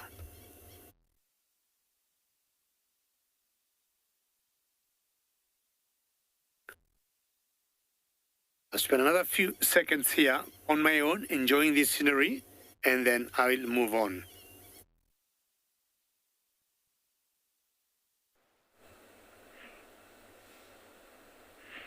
Yeah, welcome back. Always nice to see those beautiful open plains of the other side of the Mara, and that's how big the Masai Mara is. It is so huge, and some places are so open, but I'm still here, parked at the banks of the mighty Mara River, still flowing with its brown color waters. Never seen them change. Yeah, and this is some of the widest areas of the river, as you can see.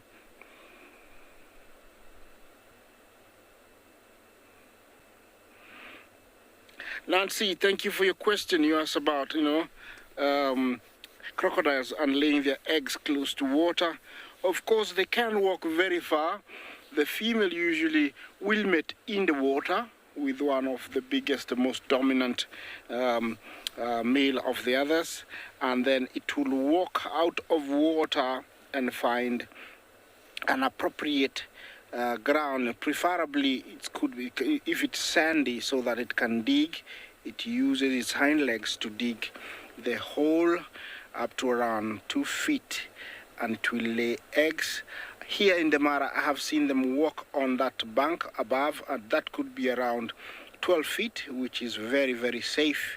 They'll dig and then lay their eggs there and bury them. They usually will lie on top of the nest most of the time, and usually it's very concealed, very hidden, and they will lay on the nest for up to around 60 days.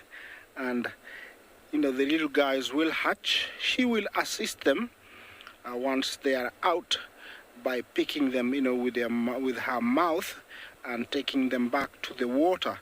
Of course, it varies between males and females, and that depends on the temperature of the incubation. If the temperatures were quite hot, over around 27 degrees Celsius, then most of them will be males. And if it's less than that, most of them will be female. And if it's in between that, then it's going to be 50-50. She can lay up to around 60 eggs. And she will take them with her mouth, like I said before, into the water, and she'll stay in the very shallows, protecting them and not staying very far from where they go, hunting. Already, when they hatch and get into the water, they are killers. They'll hunt for small insects that, float in the water, mosquitoes, things like that, even small fish. And every time there is a threat, they'll rush towards her, and she'll open the mouth and they just jump in. Mortality rate is very high. I explained that earlier. So I hope I have explained your question. Yes, our topic are still there. They're still in the same spot. They're still discussing on when to go. They're quite a long ways. They're still discussing. They've turned their head towards me, so I suspect they're going to be walking this way. I am hoping that where they cross...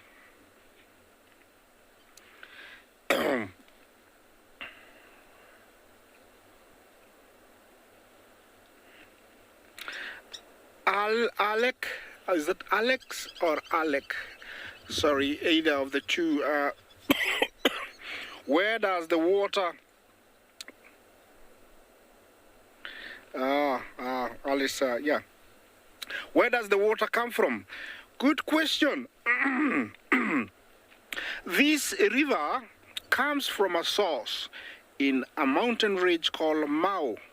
It is a big swamp, and it is fed by many streams further down, but it originates from a swamp called Mau and flows down here and eventually drains into Lake Victoria. So that's the source. Mau Ranges.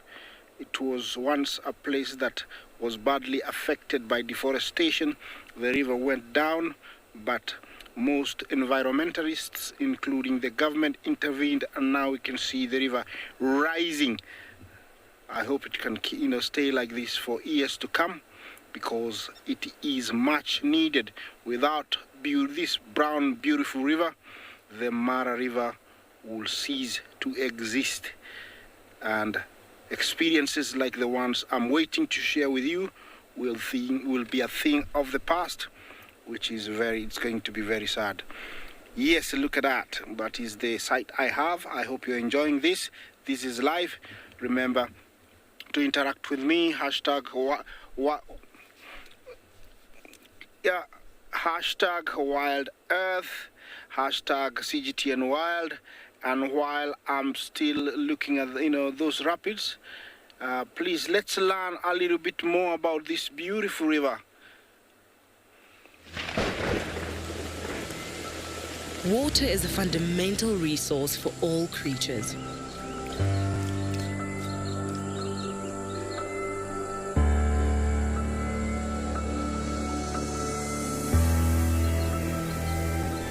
In the wild, water sources are the sites for an array of activities.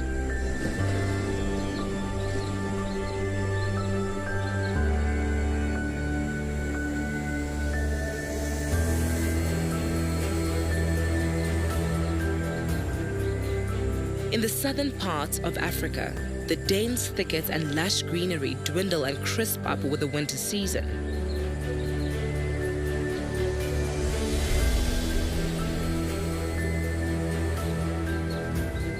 Making watering holes a gathering spot for grazers and a potential hunting spot for predators.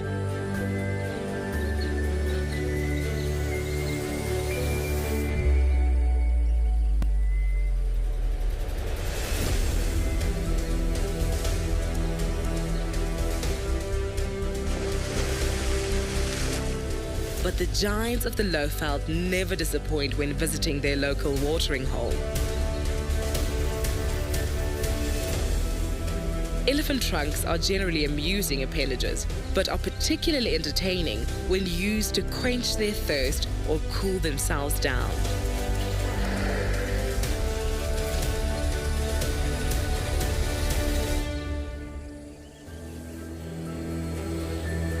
In East Africa, the Mara River is infamous for the treacherous task it presents to the migration herds.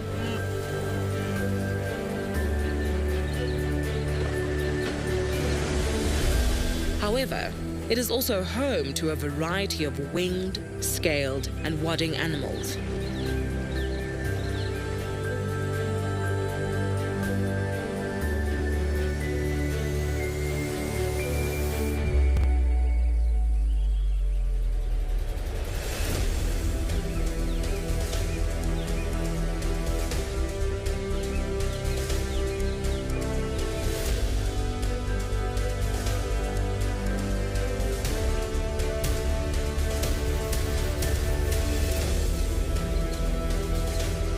It serves a necessary purpose, but it also allows for moments of sheer joy and fun.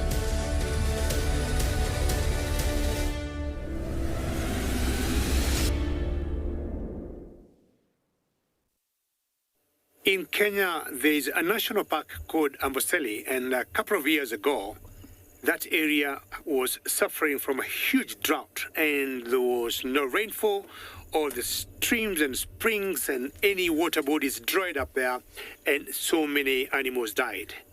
And luckily in the Masai Mara, we have never gone to that level where the water dried everywhere and the animals died. Apart from a time when the Mara River was very dry and we lost quite a good number of hippos. Water is pretty crucial in the conservation areas. Now, we got different animals here for you that are making a small little circle there, and look at them carefully and see how busy they are. Earlier, we were talking, I think it was Jane asking whether black rhinos will go drinking water in the Mara River. I mean, I do not know when ants drink or where they drink, but I'm sure because they eat, they get some water somehow. Now, these are ants, and we call them safari ants. Look at the path that they have made for themselves. And if you notice, some are moving and some are not. The ones that are not moving are the soldiers, and they're giving safe passage to the females and to the busy ones. And look carefully, some seem to be carrying some white things with them, and they're carrying some eggs, and some are carrying food. Now, we've got other types of ants here in Africa, also called matabele ants, but of all the ants that you don't want to bite you, are these safari ants. They may not have a PSI like of crocodiles or hyenas, but the bite is so painful. They don't have very strong jaws, but once they lock their fangs when they bite you, it's very difficult to bring or to separate the fangs apart.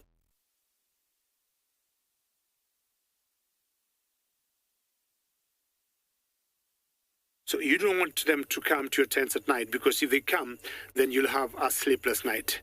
Well, just allow them to continue doing the thing as I move on.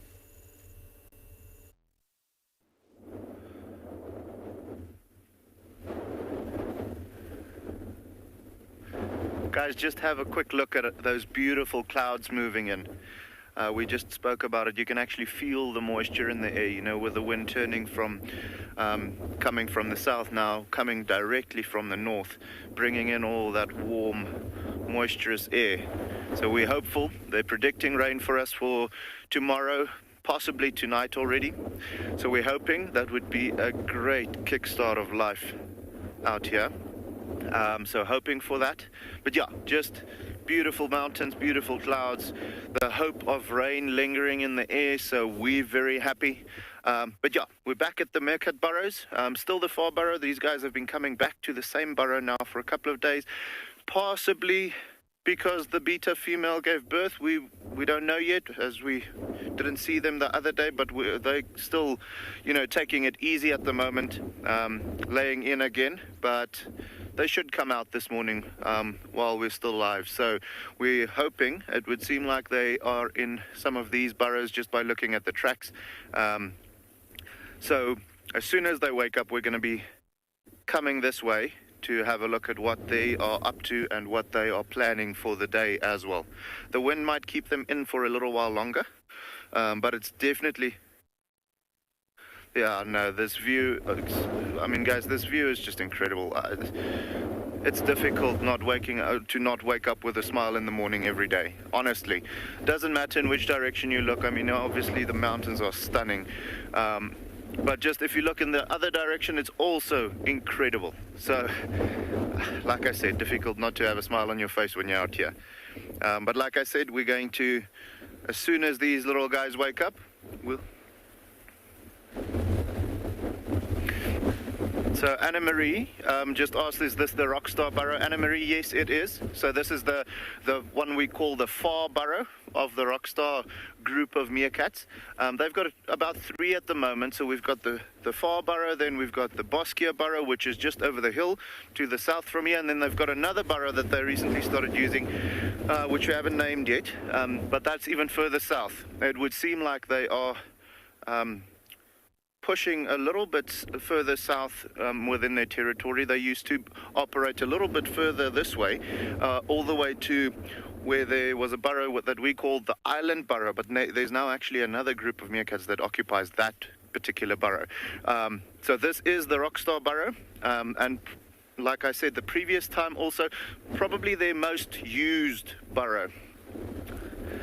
So yeah, Rockstars, we're waiting for them to wake up, and then as soon as that happens, we'll be back here, guys.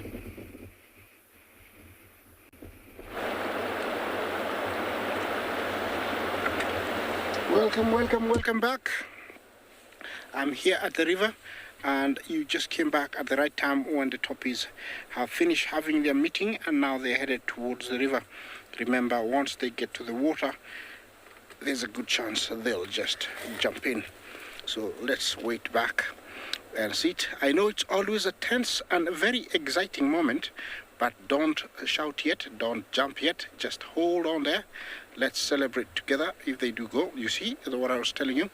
So they are here. It doesn't mean they will go until one jumps in, but the urge to go, the will to go is there, but the time hasn't been decided, when they're gonna go down. I think now they're getting confident that there's no lions in the long grass because they're getting closer and closer to the grass.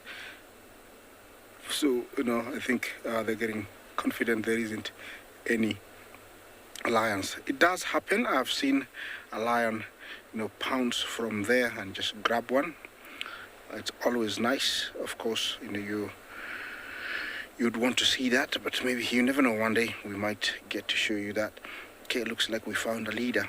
I don't know for how long, or she's gonna go across. Yeah, toppies do cross, and they mostly do manage to go, across. Rarely taken, although every now and then one has to be sacrificed for the rest to survive. Remember, the river they're crossing is called Mara River, and it is responsible for keeping most of the migrators, including toppy, at check, making sure that the numbers don't explode. Actually, it causes or it kills more animals.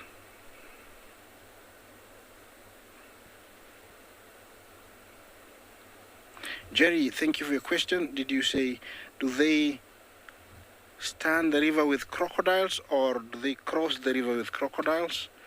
If so, yes, they do. They will still cross. Oh, do they look for crocodiles before crossing? Yes, they do. And it's one of those few animals, I would say, they are much more intelligent than wildebeest and zebra, because there is a day where I saw 3 cross and the 4th one got taken, and everybody else that was behind didn't cross. They stopped and went back.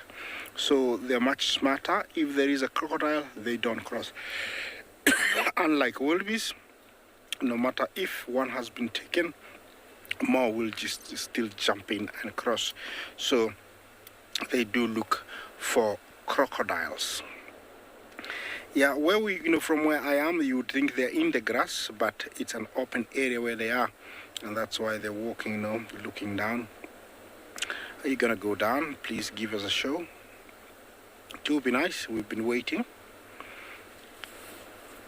Yeah, here is where Patience counts. Is she down? Looks like it. Oh, there we go, James. Okay, guys, don't jump yet. Don't do anything yet. Let's wait and see. This could be it or not. Don't celebrate. Let's see. But I know it's tense. Even myself. If I tell you the other side is just, happy, very, very happy. But I have to be, contain myself.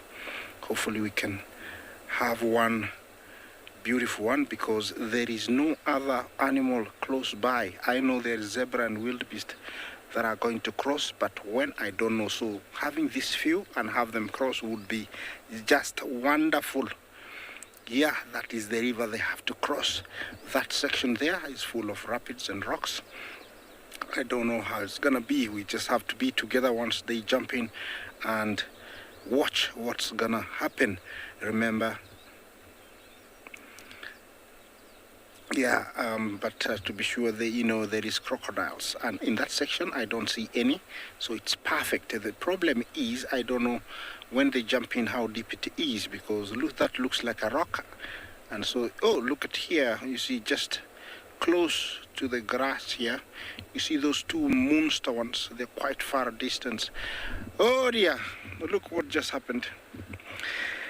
Yeah, this is what happens, and sorry about this. I know you're saying all sorts of words, but there is nothing we can do. We just have to bear with nature and wait. Sorry, I'm laughing, but I know this is what happens here at the river. You can't get really tense. You just think, oh, it's happening, and you get really ready, and then it stops happening. Sorry about this, but it is the norm, and hope you're getting used to this this kind of norm here at the river. Yeah, we sometimes wait for very long, sometimes just a few minutes, but it's all nature. And these are toppies. I don't know why they let me down, because they really got into the water, and I was really looking forward to having it and shouting. But yes, I think she had me. Yes, hopefully they will come again or go down again. Yeah. Yeah, that's a good comment. You say, they probably saw that croc on the rock. Maybe it made a twitch or close its mouth, and then they decided, oh, you're not going to eat us. Yeah, maybe they saw a crocodile. You never know. Remember, talk to me. Hashtag CGTN Wild, hashtag Wild Earth. Questions, comments. Tell me if you're enjoying this. This is your live safari. It's happening now from Masai Mara, and we are on the banks of the beautiful Mara River, a river infested with crocodiles. Every about 20 square meters has got a crocodile, so it's a no swimming river, and these guys are actually quite smart not just to jump in. They really think they have to decide the right moment.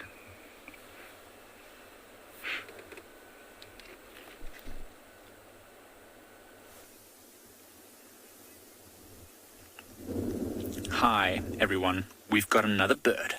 And what I thought we could do is a little quiz. So tell me, everyone, what flavor of bird do we have here? It's in a dead tree. I'd say it's a rather large bird. Doesn't have feathers on its legs. And right now it's staying very, very still, because it does not want to fly in this cold, windy weather. You see that nice big dead tree? What kind of birds sit in these dead trees looking down onto the veldt? This one's sitting in a very funny position because it's actually facing with its back to us.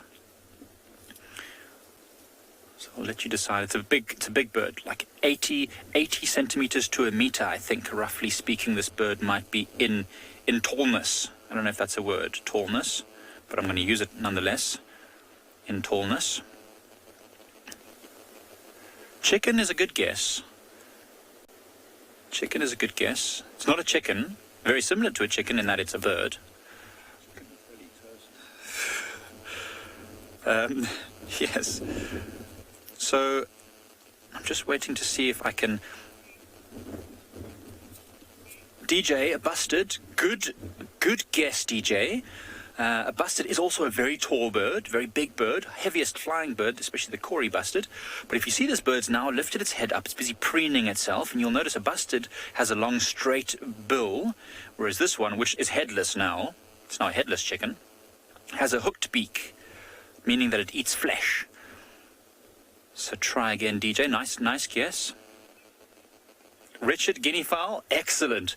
I do enjoy a good guinea fowl, and they do also sit in trees. They don't eat so much flesh, although they're pretty cannibalistic. I've seen them eating eggs and stuff, which is pretty weird. But it's not a guinea fowl. Guinea fowls have a little helmet on the top of their head. This one does not have a helmet. It's got a little fuzzy, it looks like it's got a Homer Simpson amount of hair on its head. Just like 3 little fluffy bits. It's also got a long neck. Chicken hawk, Louis.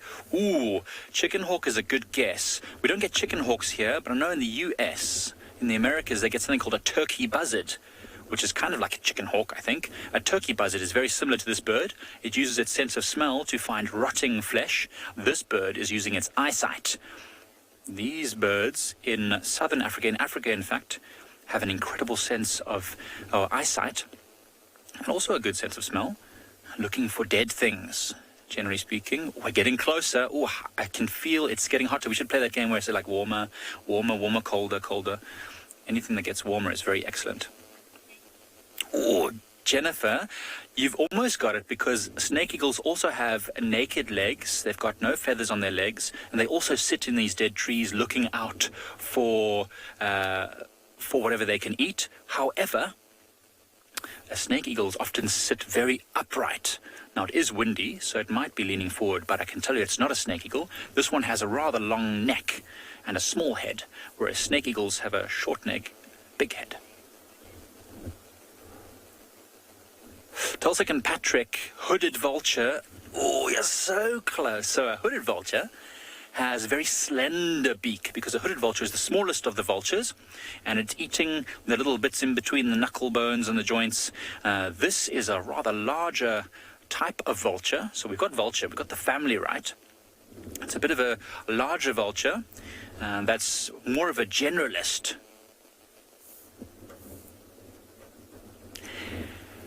Cameron and everybody else who said white-backed vulture, you are correct. Well done. I think that is a white-backed vulture. We can see a little bit of the patch on its back, and it's got that naked neck. We can't see the eyes with this distance that we're sitting from this vulture, because we didn't want to scare it away. But if it had pale eyes, it would be a Cape vulture. But I'm pretty sure, knowing where Cape vultures like to nest along the mountain, that a Cape vulture would not be roosting here, so far from the mountain. I'm pretty sure that this is a white-backed vulture. So well done. You can see it's holding on for dear life in this gusting, frigid winter wind. It's very unusual. We've actually seen quite a lot of vultures the last day and a half. So it's interesting. I think there must have been some activity here. We know there are at least 3 lions somewhere in this area. We found tracks this morning, and some people did see 3 different lions yesterday evening, quite late in the evening. So we're busy trying to find them, and maybe that's what's brought these vultures into the area. So wish us luck as we continue on our search.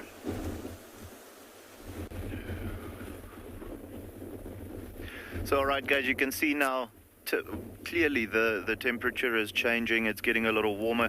You can feel in the wind as well. The temperature, or the wind temperature, has changed. It's getting a little better, and like I said earlier, you can feel the moisture, or actually smell the moisture in the air as well. But just look at how these kudus are now coming out of their hiding spots after hiding from the cold this morning, and getting active and starting to look to feed. That's just a beautiful setting, all of them walking in that straight line. There's a couple of springbok also in the distance, but they're behind the bushes now, so we'll have a look at them a little later. But yeah, these kudus, just like I said earlier, I just love them. They're my favorite animal. Well, as far as antelope is concerned, one of them.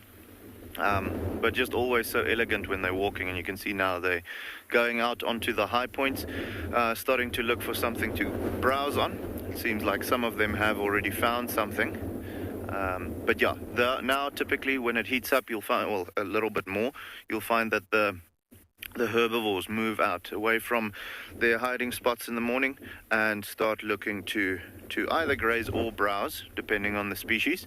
But yeah, it was just such a beautiful setting. We had to show it to you, particularly with them walking in that straight line. You can see that one has those huge satellite-like ears.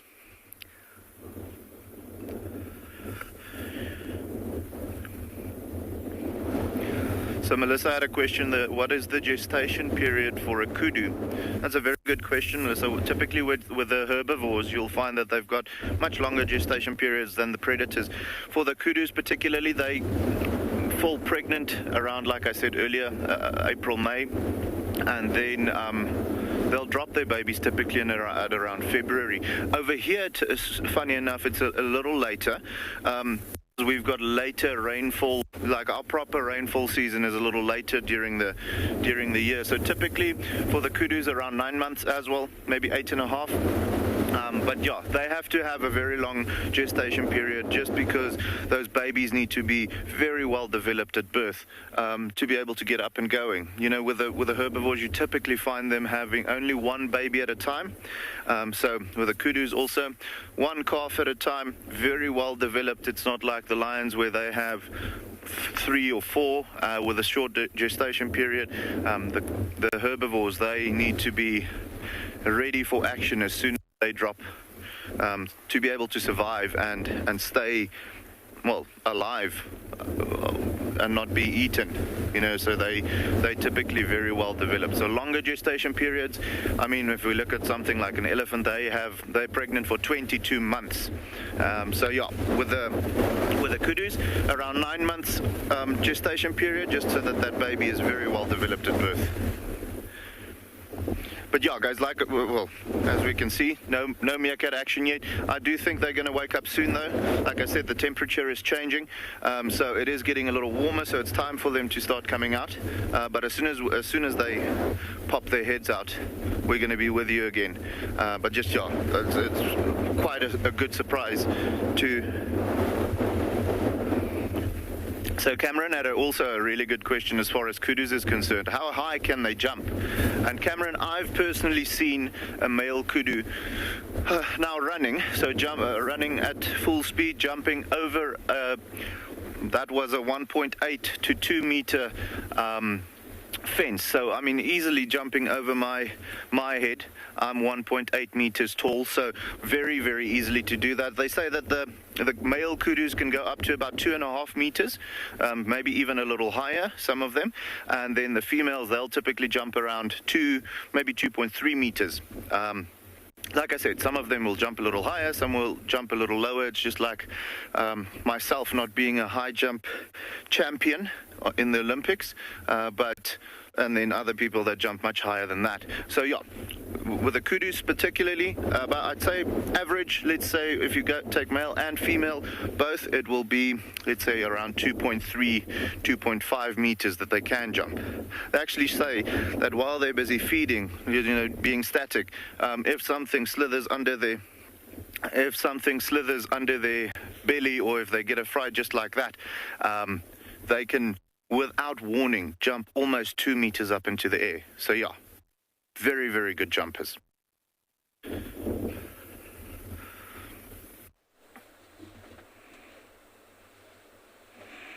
Welcome back to the river, and our so-called potential crossers have decided to leave the river, but tables have turned. There is a few that are heading towards, beyond the horizon, or are heading back towards the river. So is it now or not? That's a very beautiful, picture of them walking on top of that ridge. Remember, it's full of rocks. So they're walking cautiously, and from there I'm sure they can see the other side and this side. So it's an added advantage. They're all going towards the water. Remember, there's no guarantee that they are going to cross. They sometimes look like they really are going, and sometimes you find one like that one that's really like, I'm not going to be the last one. I'm going to be amongst the first ones. Then they get to the water, and then the situation changes, just like we saw a while ago, where they got to the water and they decided to turn back. They have been here since I was here, very early this morning, maybe 6:45, East African time. I don't know the difference in time. It's almost 10 o'clock in the morning here. It's a beautiful morning. The sun is not as hot. There's a cool breeze. It's just perfect to be out, to a place like this. Okay, same situation. They get almost 20 meters, 60 feet, close to water, and then the situation changes. There are a good number of places to cross, but every now and then they do form, their, crossing. So I don't know if they're going to use one of the old ones, or they're going to use, one that they're going to form. Remember, the crossing is one of the ultimate things that you can see during the migration. Apart from seeing the huge numbers, seeing the kills, seeing the crocodiles eat them, crossing the river is one thing that everybody would like to see. I would be very glad to show you this on live TV from here in the Masai Mara. Yes.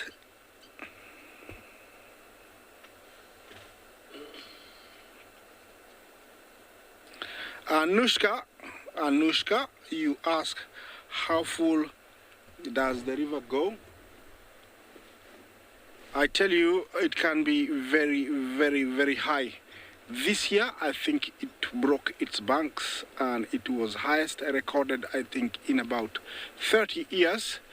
From where it is, it came up about, what would I call it, about 30 feet from where it is. So it was very, very high. If we may share with you, you see all those debris along there, all those trees, that's the marker where it was. And when James sweeps back, you will see how far the water is. So it was there, and now it is there. That is around 30 feet. I'm talking about 9 meters from where it is to where I am. I'm very high up on the ledge on the bank. So Anushka, I hope I've answered you. It can be very, very high, and this is the highest it was recorded this year. Yes, and that's because we had lots of rain, lots of unexpected rain from the months of October, November, December, all the way, and then what escalated this is we start our long rains in April, so when the short rains didn't end, they joined with the long rains, and so it was very high in June. I'm staying with these guys. Don't you worry, they won't cross without you seeing them.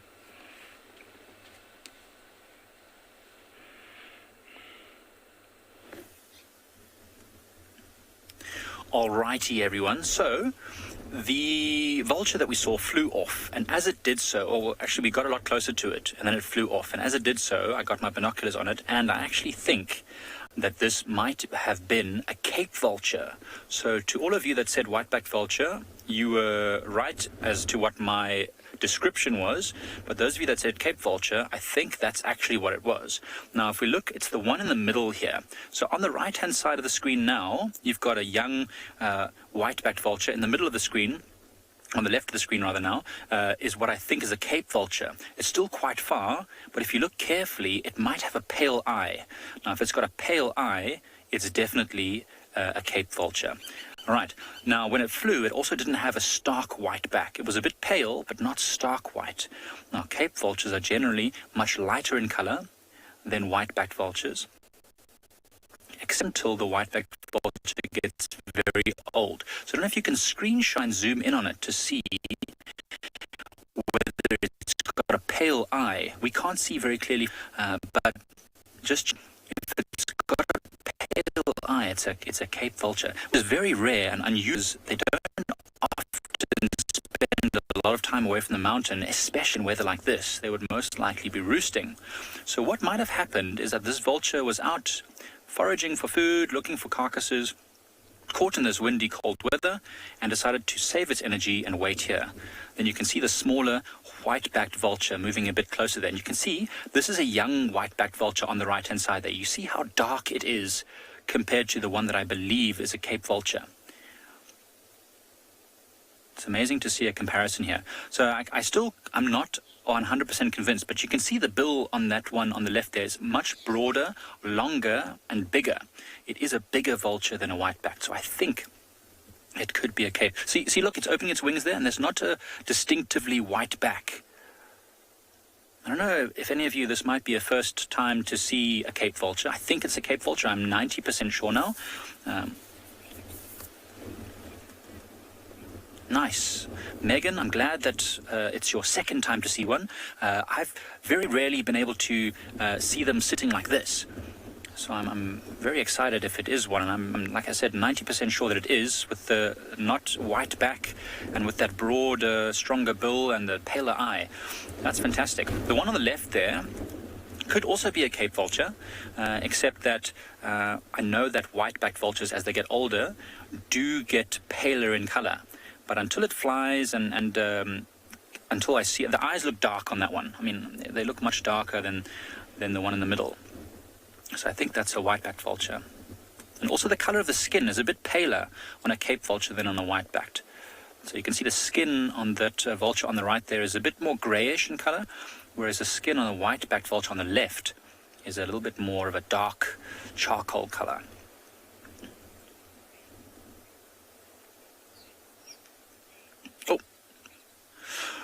Victoria, is a good question. No, these birds are not friends. They're not aggressive to each other as long as there's no food involved. When there's food, however, the Cape vulture will dominate the white-backed vultures. They will chase the white-backed vultures away and dominate them because they are larger. But without food, a little bit of a snap there. So they're definitely not friends, but they tolerate each other when there's no food around. They are not birds that fly in flocks. They move together because they eat the same resources, but there is definitely competition. Oh, look, see? A lot of snapping. And they've got sharp bills, very, very sharp, dangerous hooked bills that can cause major damage. So although they're sort of tolerating each other, they won't want to get too close. There's definitely personal space issues. Social distancing in this day and age, very important, as you know. So these vultures are trying their best to practice social distancing. So you can really see the size difference there. Oh, that's cute. This one, they're fighting a bit, but this one really wants to get a bit of a wind block by sitting right behind the slightly larger vulture. Do you see that? It's moved a bit closer. Try not to make eye contact, though. It's pretending like it's not actually doing it. Don't fight. It's very interesting. So you can see every now and again when they turn their heads, I think you can see that paler eye. I'm just going to use my binoculars for a moment to see if maybe I can get another gander at it. To me, it definitely looks like it's got a paler eye, almost certainly. And it's much larger. You can see the body size is bigger. So yeah, I think we can call it. Well done all. If anyone managed to get a screenshot, please post it on there so we can have a closer look. But yeah, a wonderful view of some vultures on a dead tree.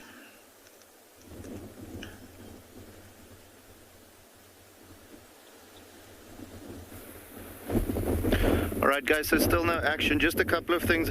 I actually went and looked it up quickly. Cameron, if you're still with us, that question that you had about the kudus, the tallest or the highest recorded jumps of kudus was like 3.5 meters.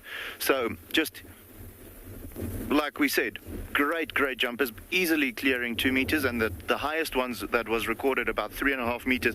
Then also as back to the question about the gestation period of the kudus, I believe it was Melissa that asked that. I also went and just double checked on that. You know, it's always good as a guide just to make sure that you are on top of everything. I see that it's rather 8 to 8.5 months, not going over to 9 for the greater kudu, which is the one that we have over here. So around 240 days gestation period for them. And then the lesser kudu is a little lower, but we don't have the lesser kudu here in South Africa. That's one that you get a little bit further north in southern Africa, and then also up towards the eastern African sections. So they are about 222 days, so around 7.5 months that they'll be expecting. But yeah, guys, still nothing on the meerkat front. They are staying in a little later this morning. I do think. So Warren, we had a very good question from Warren. How often do the meerkats move their burrow? Warren, they don't move their burrows as much. They've got several burrow sites within their little territory, and they'll then move from burrow site to burrow site. Like the rock stars, particularly at the moment, they haven't moved to another burrow for the last almost 4 days, which they've come back to the same one, which is why we are thinking they are making ready for that beta female to give birth, or she has already done so. We'll see as soon as she comes out now, whenever they wake up. But then typically you'll find, it's not a set thing for them to move to different burrows. They sometimes, depending on the amount of insect activity and the availability of food in the particular area, if it is good and high, you'll find that they sometimes come back to the same burrow, like the rock stars have been doing now for the last 4 days. Sometimes you find them moving quite some distance to get to another area in their territory to be able to forage over there, and then they'll use another burrow site.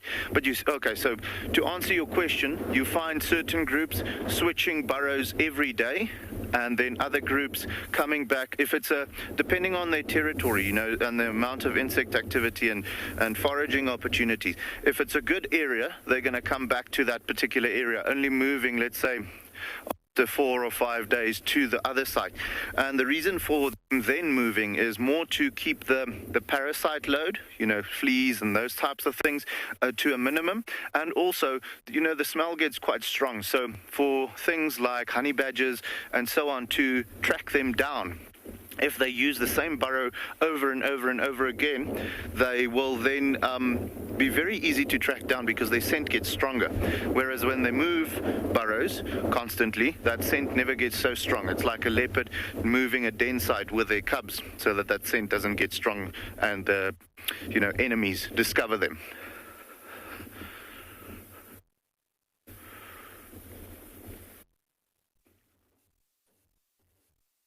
Animals will get sometimes all sorts of parasite you would think of.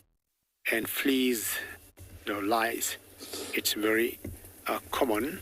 For the elephants, what I've seen them have are the ticks, huge ticks. You'll either see them by the eyelashes, and sometimes for the females by the mammary glands. Very small baby here elephant are following the mother very closely. You can see how tall the grass is here compared to where we were before. The short grass with the zebras feeding. This grass is like, what you get? Are you limping or are you just dragging your feet? Now I want to observe this calf carefully. Whether she got a limp. It's like either she got a limp or something. Yeah, she definitely got a deformity of some sort that I haven't seen. Either she's strained one of her legs, and it's more of the back legs to me. Now there's a road there they might cross. Maybe we'll see better as she comes to cross the road. She still wants to feed herself at the same time. Hopefully that big cow doesn't block her way. Let's closely look at her. She's just walking in a funny way, yeah. And it's like the issue is on the hindquarters.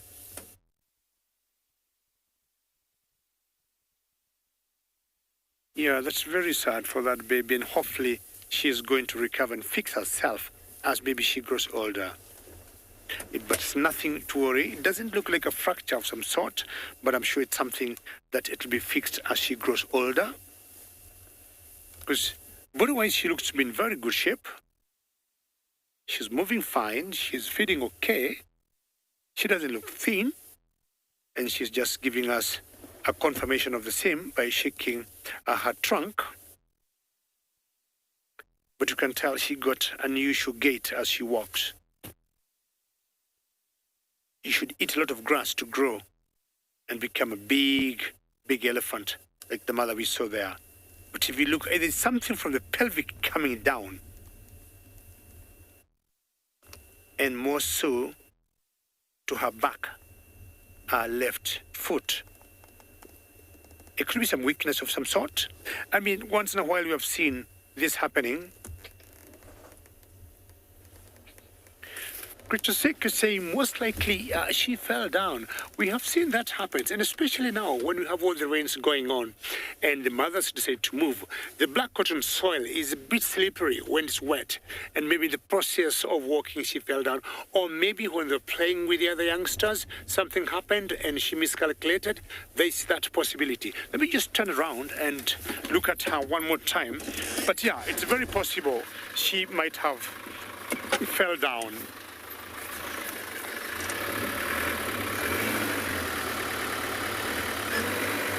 Parker, we need you to move. Well done, Parker. Okay. Good there? Okay. We want to look at her again.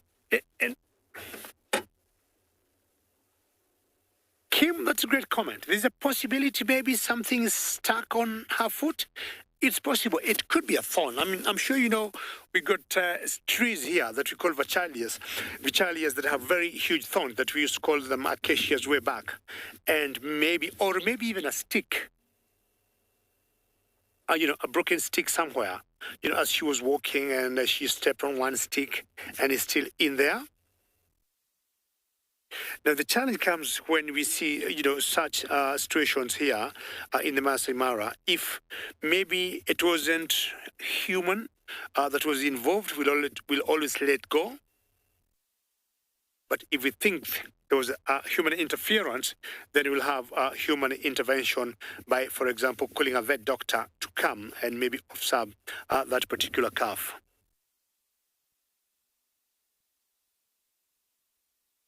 We'll keep an eye on her. If I would be able to know this particular herd, I would be happy to follow it, even if not today, tomorrow, to see how she'll be doing.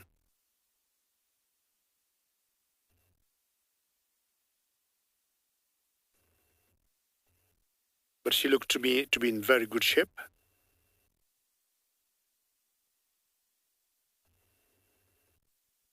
Kaylin, have I ever seen a stampede of elephants in the Mara? I have only seen one. I'm not sure that you call it a stampede, but it was some kind of interaction between elephants and rhinos and lions.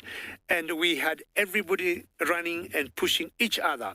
That could be the only stampede I would say I have seen, but elephants, Kaylin, are very intelligent animals. They'll calculate because they know if they commit themselves to run or stampede, they know the dangers that would be involved, especially if they have young ones like this. Time to have breakfast, maybe? Definitely. And that's where the mammary glands of elephants are placed, which is not like the usual mammals. And remember, we enjoy getting comments from you or questions. And you can always do that by tweeting to us, hashtag CGTNWorld or hashtag WorldEarth. Very peaceful when you see baby elephants nursing. The mother stops, but I'm sure she is also eating.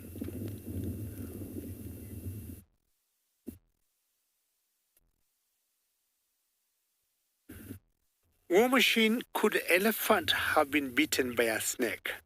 It is possible. I mean, there are so many possibilities for that calf. I mean, a bite is possible. Playing is a possibility. A thorn, as Kelly was saying, is a possibility. A stick, as I was saying, a broken stick. Or maybe she fell in a hole. Look at the height, War Machine, of this grass here. And if she walks blindly without looking, and maybe youngsters being youngsters, and she lands her foot in a hole, she could have sprained it. She could have gotten a sprain all the way in the pelvic or at the ankle. It could be anywhere. I mean, there's so many possibilities. Or it could be a deformity from birth. It's something I haven't seen before. And I can tell you, I'm just hoping, with time, she is going to recover. The only challenge would be something like a stick or a thorn. I'm trying to imagine what would happen. Would it rot slowly after a couple of months while still in the body? Or will it there'll be a wound that will form there, and then along the way with the discharge of pus, the stick or there would be the thorn will come out? If some venom of some sort, say from a snake, it's going to clear at one point. But again, as I say, the good news, she looks in very good shape. Linda, the formation of the Mara is very interesting. And the geology here we sit in the Rift Valley. And after all the eruptions that we had thousands of years ago, we had the magma or the lava that covered the whole of this area and killed all the vegetation, all the trees that were in here. And that's why what happened after that is only the grass was able to shoot up and grow. And if you see this, Linda, and Serengeti National Park, this is what you see. The Mara and the Serengeti are similar ecosystems, and The Serengeti, as you know, it means endless plains. So you stand in a place in Serengeti, this is exactly what you see. We'd see a tree once in a while here or there, but in general, savanna is the biggest habitat or the most dominant habitat of the Masai Mara and Serengeti. And this remains all around the year. We don't see trees that will grow then die.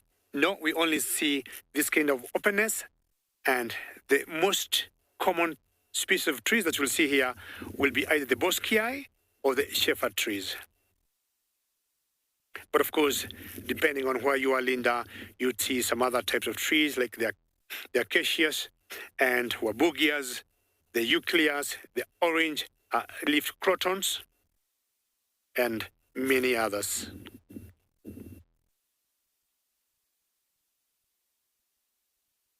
The most peaceful animals that I know of when they're feeding.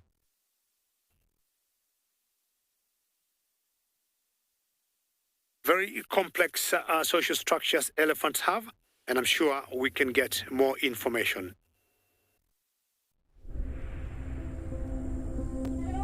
Elephants have fascinated us for so long because they display the same social complexities and full emotional range of our own human species. Mothers, sisters, cousins, and aunts live in herds while the bulls wander the wilderness as bachelors. Cows live in the same herd from birth until the end of their life, some 60 years later. The herd is led by the oldest and wisest female, the matriarch.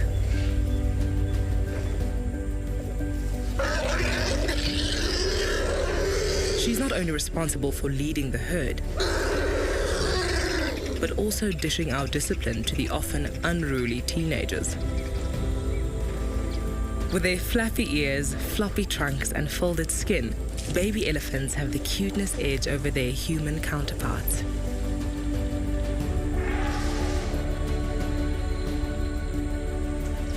Like toddlers, they are playful, curious, and love rolling about in the dirt.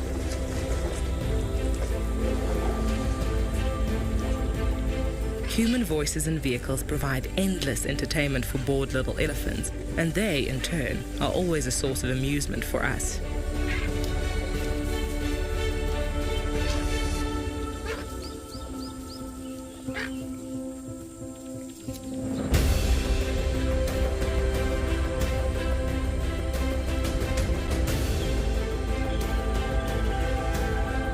Exploring is the main source of calf entertainment, but it's a scary and sometimes prickly world out there, and Mum is thankfully never far off.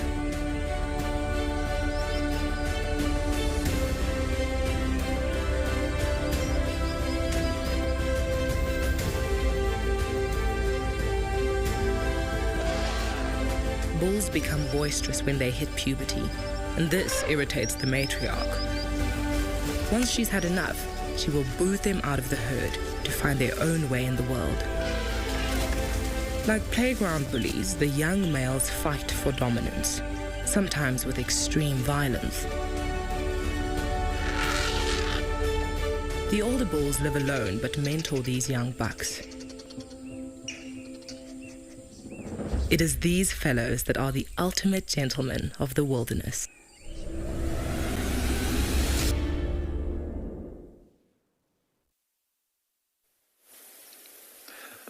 So just like elephants have quite intricate social structures with a few matriarchs, lion prides also have a few dominant females, and we are looking at one of those dominant lionesses of the mountain pride. Oh, there's a big yawn.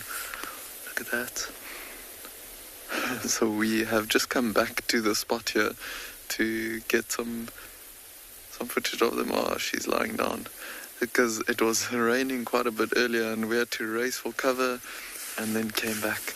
And luckily the lions were still here.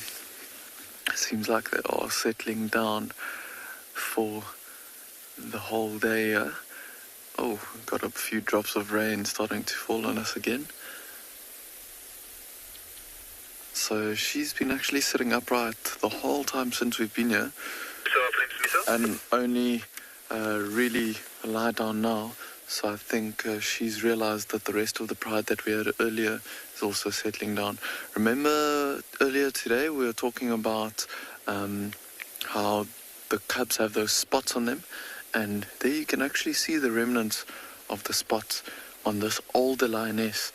You can see on her back legs there, and there where the whiter part and the brown part comes together, you can see the light brown spots there, and that's also what she had when she was cubs, and obviously they are fading away as she gets older, and she's quite old, probably around 9 or 10 years old, around there, so quite an old lioness, and she still has the remnants of those spots. Quite interesting to see. Oh, it's a cool weather, and she's just below a quarry. She's just below a guarri bush there, and she is so beautiful. And below that bush there, she is nice and covered from the cool breeze that's blowing, and also a bit of the rain. We are gonna stick around for now and see what this weather does, and also see what the rest of the pride is up to.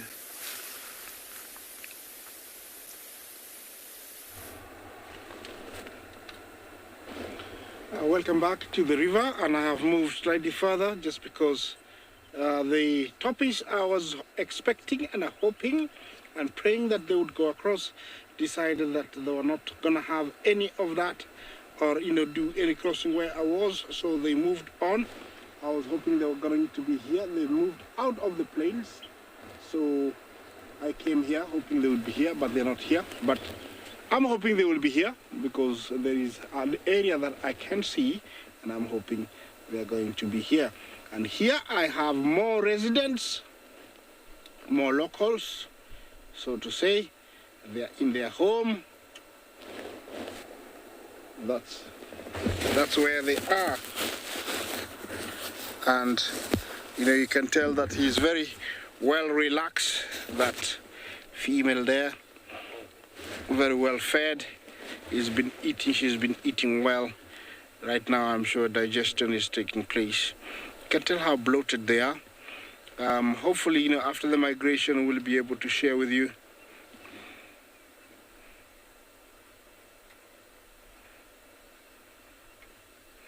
Gremlin General, you say, where did they go when the Mara River dries up? Unfortunately, the Mara River never dries up. It does go down slightly than where it is right now, but it never dries up. When the migration is finished, they move up and down, targeting areas where small game come to drink. Remember, we have plenty of animals. We have almost 70 mammals resident to the Mara, so they'll wait for any, if they need to eat, to get one. That is a yellow-billed stock, and he's got his knees folded. They fold, forwards. Their legs fold forwards, surprisingly, and there are some of the few stocks that are able to do that. After eating really well in the morning, he's resting, and that's a perfect area because you can see 360 or around him that it is safe.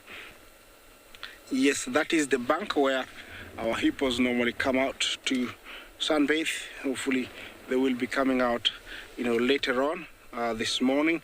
The river here, you can tell it's not as loud as where I was because there is less rapids, and that's why it's less loud. There's just a handful of rapids there.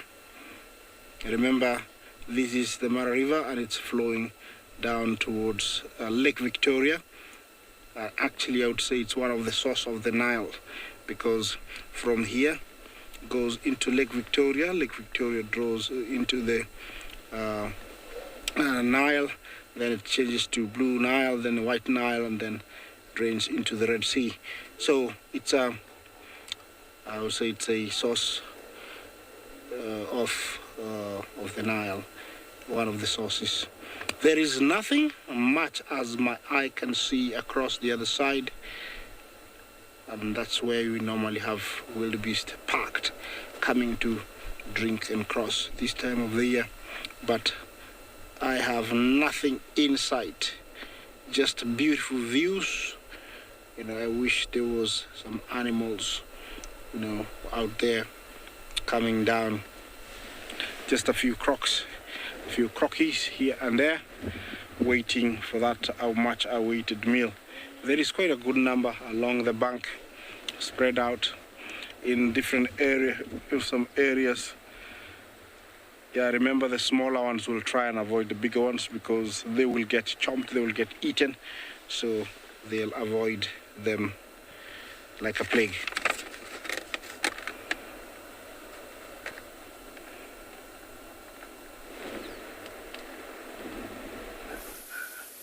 She comes to us. So we're still with this lioness that's sound asleep here. And I was just, while she was lying here, looking at the amount of teeth she's got in her stomach there. And she's got 2 that we can see, and then there's 2 on the other side of her stomach. And it's uncommon that cats have more cubs and more youngsters than what teats have got. So when we first saw this pride of lions youngsters, the small cubs that we filmed earlier this morning, there was 5 of them, and we thought that's quite rare. But then we realized that there was actually 2 lionesses, and it made all made sense. So 2 cubs to the one lioness and 3 cubs to the other. There is, however, a cheetah that's somewhere in the north of the reserve that had 6 cubs not too long ago, which is quite exciting. Yeah, interesting how that all works. And she is very happy with that little patch that she's lying on there, nice and sandy there, and she's not even panting. Often when they're sleeping like this and it's very hot, panting away, but not today. Is a very cool and rainy day throughout the whole of southern Africa. So she's very, very happy because she's just slowly breathing in and out, enjoying this midday snooze. And you can also see how her stomach is quite swollen, and as far as we know, she hasn't eaten anything recently. And I wonder if there's maybe some cubs that's developing inside that tummy there. We know she was mating with one of the male lions not too long ago, and she is the mother of the sub-adults that's part of this pride, which are just about 2 years old, and that marks her right about the time when she would be going into estrus again, or would have gone into estrus. So we are hoping that this lioness is gonna be producing a healthy litter soon. And looking at the size of her stomach, probably 2 or so months. Tim, you're asking if some lionesses can never have cubs in their life. I'm sure if they have some genetic deformity or maybe a disease or something that will prevent that, it could happen. But if they're healthy, and so they will have that natural need to reproduce and to pass their genes on, and they would actively search for a mate when they are in estrus, and male lions will obviously try and look for females and small that are in estrus. So it's very unlikely that a lioness will go a whole life without reproducing. And because their gestation period is so short, I'm sure it's even unlikely that a lioness will only have 1 set of cubs in her lifetime. Probably quite a few litters.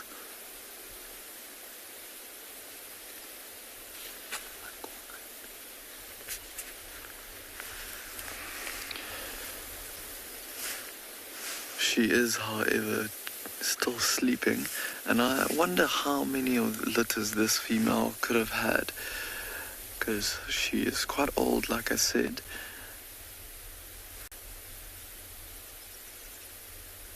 And being around 10 years old, she probably started having cubs around 3 or 4, and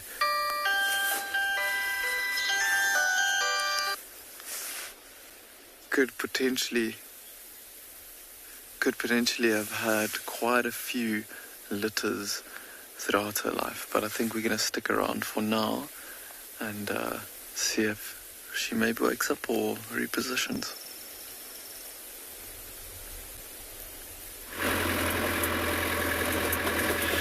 Well, sometimes you have to look at lionesses very carefully to find out if they have cubs or not. And one of the ways to do that is to look at their mammary glands and find out if they have any suckle marks. Because where we are here, there's a particular pride that controls this territory that is called the Mogoro pride.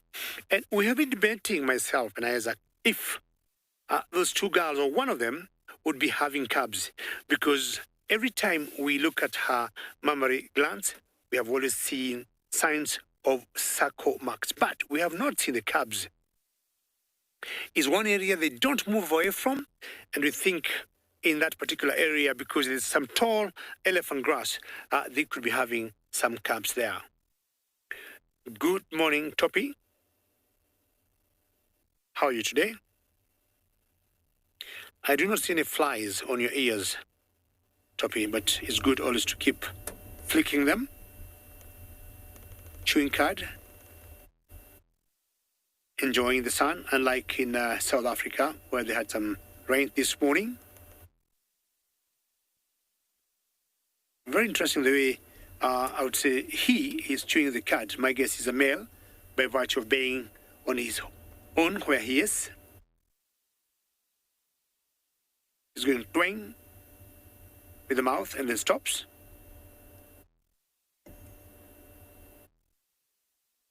Butterfly, good morning. Is it good morning, Butterfly? All right, you love the colors of a toppy.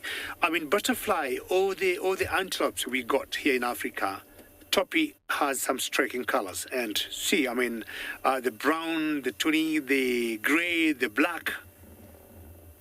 And if Bunga is going to try and punch close to the ear, Butterfly, look at the ear and tell me. It looks to me, I've always thought, it reminds me of a steinbok. And it's like someone came.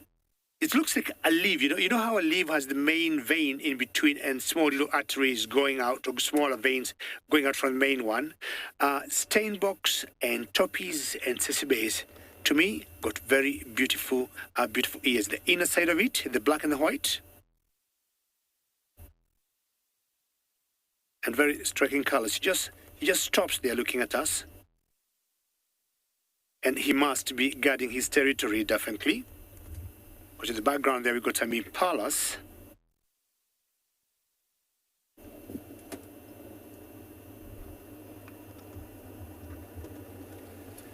Lee, it's very possible to tell Toppy's age by looking at the size of the horn. But it's rather difficult in the sense that unless when they're young, but what happens, Lee, look at the Toppies. When they give birth to their babies, they got nothing similar in color to their mothers. They're all brown and apparently only one color. As they get older, the colors come out. So I would say it's a lot easier to look at the colors of the toppies than, of course, looking at the horns. But one thing's certain, when the toppies are young, the horns will have come out straight.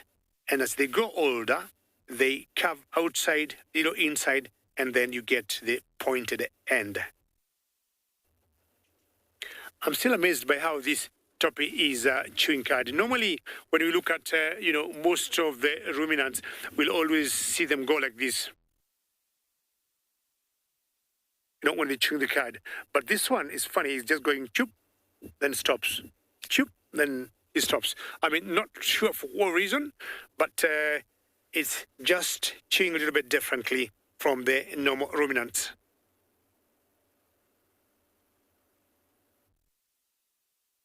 Topi, hopefully when it cools off, you're going to eat more grass, and we leave you to enjoy your day.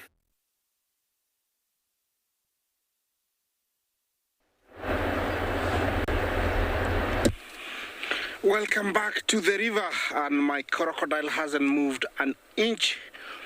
Remember, I have changed location from my original location because the toppies I was expecting moved, and I came here, came across that guy who's resting. He's quite full, basking in the sun, warming up, making sure that he can move fast whenever it's needed. On this section, it's actually quite empty, and when I say that, it's from animals, but the other creatures are here. They're like the black-headed heron. I'm sure there's fish, tadpoles, frogs, grasshoppers on that rocky area for him to feed on.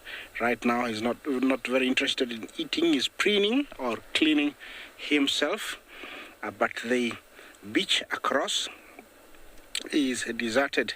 My yellow billstock is still resting after maybe a very good morning, successful hunting. Remember, different banks of the Mara River have been modified by hoofs and animals. Like this one, you can tell it's easy to come in and out. A very preferred estate or area for crocodiles and hippos to come out. Unlike others that have got a very steep bank, they have to walk long distances to get out or to get some food. That's another one. He's ready to pounce into the water if there's something, and using that rock like a pillow. That is the Nile crocodile. Note that we've seen different area of the river, different crocodiles. So this river is infested with crocodiles everywhere. Everywhere is just crocodiles, crocodiles, crocodiles. No swimming in this river. And here we have our first hippo in this section. Hard to tell if it's a male or female. When outside, sometimes you can tell by only not looking at their genitals, but the neck of a male slightly is thicker. Bye-bye. Yeah, that's how sometimes you can tell.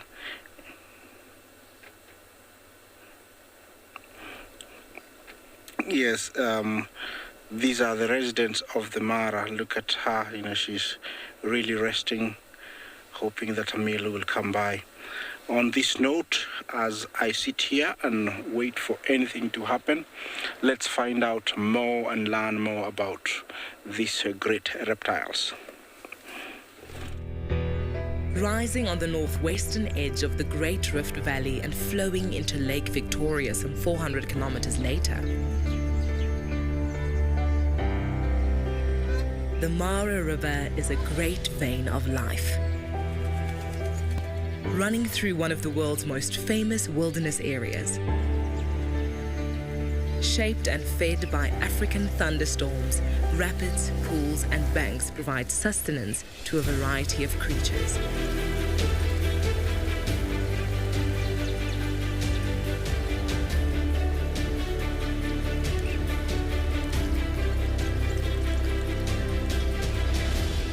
For the wildebeest, zebra, and gazelle of the Great Migration, the Mara River is a quencher of thirst.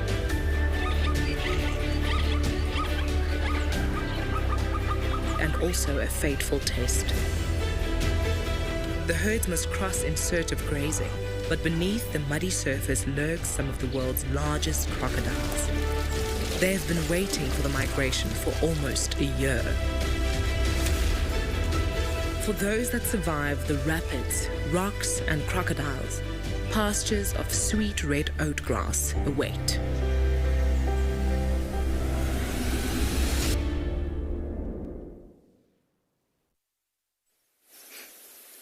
Welcome back to Puna, and we've just looped around to the other side, and we've gotten quite a nice view of the cubs here, and you can see how they all are wrapping themselves up, especially this little one here, to be as small as possible, because it is quite cold and quite rainy around here.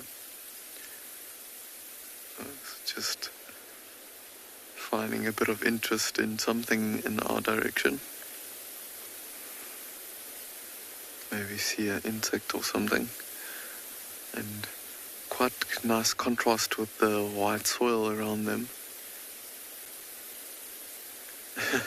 Yeah, just as I said that, so these the soil here and the rocks and everything is so beautiful. We're in like quite a bit of an erosion area where the water runs down into a watering hole behind us. You can even see the redder rocks and so just below the youngsters there. So a lot of deposits of iron and so on in the soil here. So all 5 of these youngsters lying together. I can almost imagine that the 3 closest to us are siblings, and then those 2 lying next to each other there are maybe siblings. Remember how we said that there's 2 sets of cubs, 3 and 2. This one's starting to groom a little bit. So he might get up and move around a little bit after a grooming session like this. Maybe try and reposition himself. We can hear some branches breaking in the distance. I don't know if you could hear that, but sounds like there's maybe an elephant also in the area as well. Oh, look at this youngster's face. Not too impressed by this weather, it seems. See, there's a bit of a yawn as well, so all signs of him maybe getting up, grooming and yawning. His one ear is listening there towards where the elephant sounds were coming from. Yeah, there we go. And he's up. Oh, big stretch.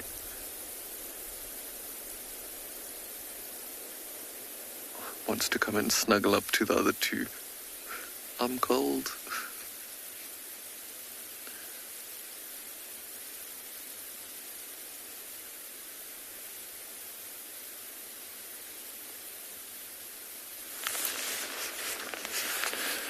And he's just lying there in that little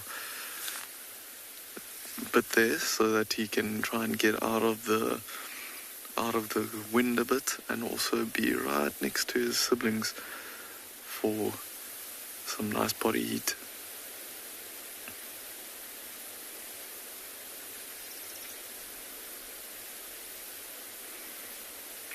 Oh, look at this one stretching himself as well. Look, those claws going into the ground there. Wow, that is pretty cool.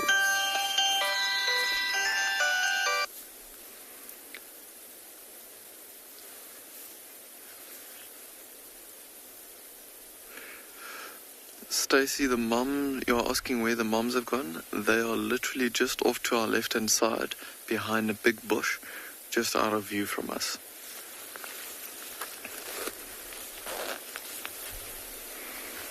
And these youngsters have been sleeping for quite a bit, so I wonder if they are slowly starting to wake up a little bit.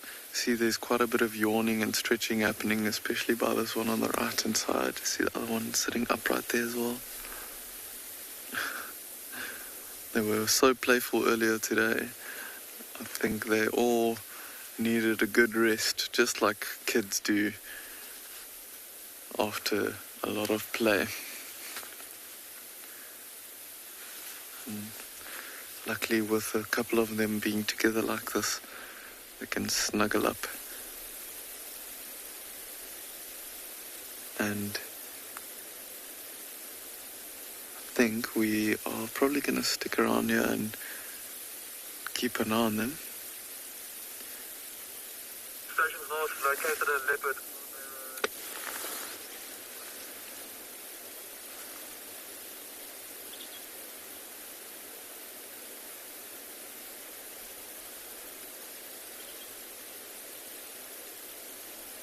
This youngster's settling down. Those 2 have also now been snuggled up together for quite a bit. That other one's almost lying on top of his sibling's foot there. Oh, something's biting him on his back. Can you see how he's moving the skin on his back there? Trying to chase whatever insect it is away.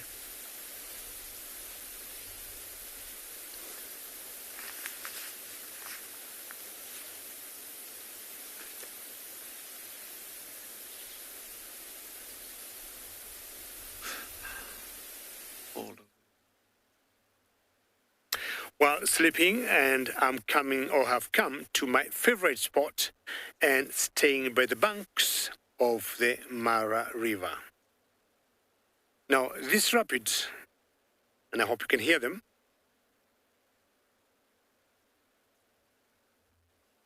I love to listen to them anytime I'm by the river. And in the background there, way in the background, earlier in the morning, we were talking of the size of the Masai Mara, and I might have mentioned the Ololo escarpment. And that's the escarpment you're seeing there. I can't remember who was asking that question before. Now, Isaac was still by the river at a different crossing point, and I've come to another area.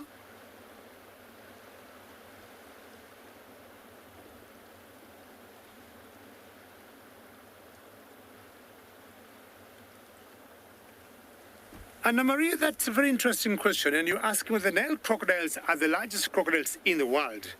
I would really want to compare them with what we call the salt crocodiles. And Anna Marie, I'm sure before long I'll give you an answer, because for me, if I would give a straight answer, I would say yes, they are. I could be wrong, Anna Marie.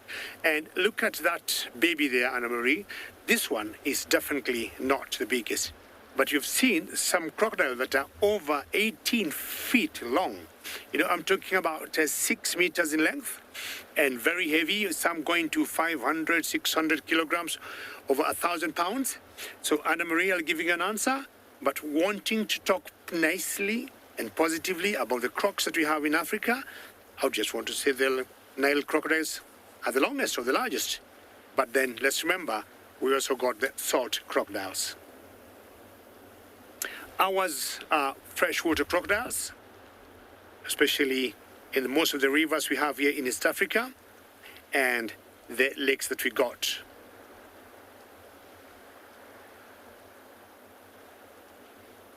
Now, the levels of this water, according to me, have gone down, and this translates to no rains, good rains, I would say, upstream for the last, I would say, 2 nights or 2 afternoons, when we get most of the rains here, like in South Africa, where it could be in the morning or in the afternoon. Now, these hippos, if you remember, 2 days ago, or rather, I couldn't see from the same spot they are. I couldn't see their bodies. I couldn't see all the bodies out of the water, as much as they're still submerged. I'm saying so because hippos are very territorial, and you may go to a particular place and you expect to see the same hippos there, because that area, they manage it and they guard it. Most of the rocks that seems to have come, or they are more visible than the one yesterday and the day before. Again, an indication, less rainfall upstream.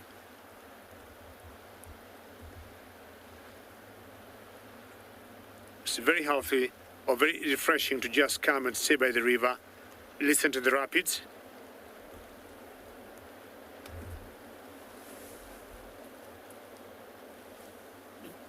Julian, how are you? And at 4 years, you have asked me a very good question. Now, hippos, Julian, we call them semi-aquatic. That means hippos will spend some of their lives in water and some of their lives out of water. Hippos, Julian, are grazers. Grazers mean they eat grass, ideally only. So during the day, Julian, as you see them there, they'll stay in the water during the day. And if they come out, they only come out to sun themselves. But come at night, they'll go out to feed. So basically, or more or less the whole night, they'll be out there grazing and eating as much grass as they can. And then come about 5, 6 o'clock at dawn, you'll see them heading back to the water. And they will remain either in a river like this the rest of the day, or in a lake, or say in a swamp but they must stay in the water, Julian, so that they don't get sunburnt, because if they're out of the water for so long, they're going to die of dehydration. Now, see, the two hippos we're seeing there earlier before, Julian, have disappeared in the water, trying to cool off because it has warmed up. But you'll notice every few minutes they'll pop up, breathe out, breathe in, and then maybe right back under the water.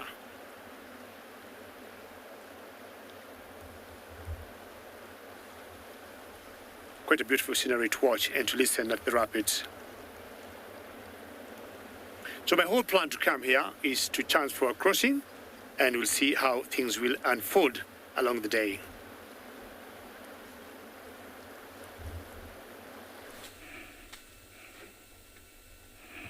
Welcome back. I have left the river and not very far from the river. I've come across this beautiful bull elephant.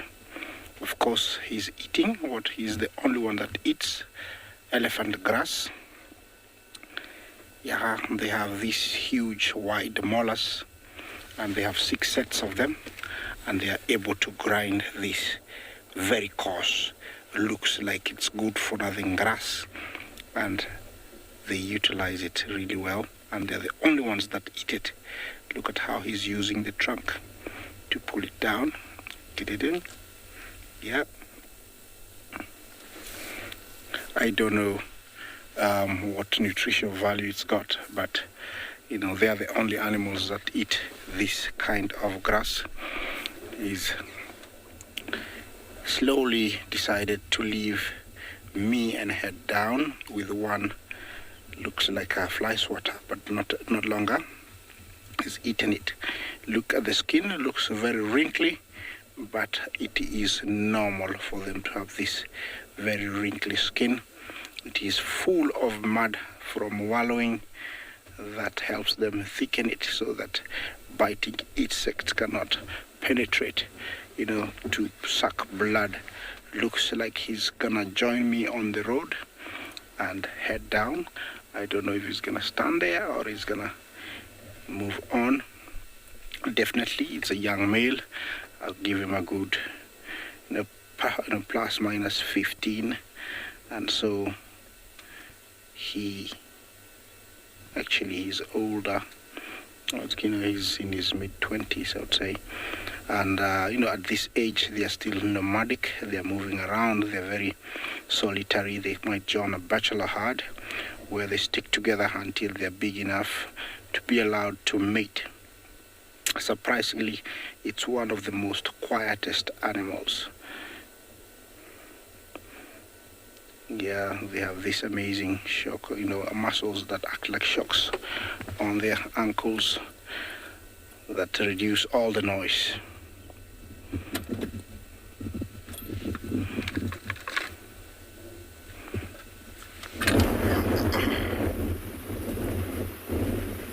So guys, look at who finally decided to wake up. I have to say it was quite the wait, but I understand completely why they took so long. I mean, if you have a look at that grass next to them, look at how that's shaking in the wind. And the burrow that they chose to come out from is the one that's facing directly towards the north, so that wind must have just been pumping in there. But yeah, finally the guys are out. It does... Oh, shame. Look at how those eyes are being closed. I can imagine there's quite a bit of sand also being blown into them at the moment. But yeah, just very happy that they're out and about now. They're going to take some time. yeah, we feel the same. Yay, meerkats. But yeah, it would seem like they're going to take some time just to warm up. You know, this wind is not helping for them heating up. You can see it's only the two, it looks like the alpha and the beta female that's out at the moment. The rest haven't even popped their heads out. I'm going to try and see if I can look down the burrow and see if there's others just trying to look down. But no, it wouldn't seem like that. Sorry, guys. Here they come again. But yeah, as you can imagine, with this wind, like we said earlier, with the kudus as well, with the giraffe also, this wind is going to make them not only want to stay in bed for longer, but also very paranoid to check out for danger and so on. You know, that sense of hearing and, well, smell to a certain extent, but more hearing is taken away completely now with all this, you know, wind just ruffling all the grasses, and you know, just the sheer sound of the wind is also going to have an effect on them. They won't be able to hear anything, obviously, with the meerkats there. Sense.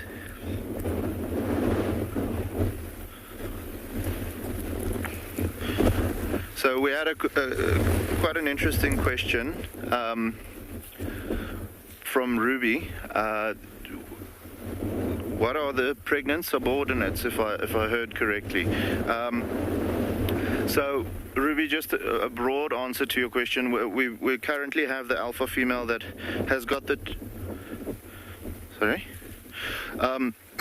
So we've currently got the alpha female, which has got the 2 3-month-old pups, and then the beta female, we just want to confirm when all of them are out whether she is still pregnant or not. You know, it's difficult to really say just by 2 of them popping out their heads which one is which. The beta female is heavily pregnant now, expecting to have her babies being either already born or being born within the next couple of days. So typically breeding behavior within the meerkat groups, about 75 to 90% of the breeding will be done purely by the alpha female. You know, so typically you'll find only the alpha female getting pregnant, and she'll repopulate the group as they go.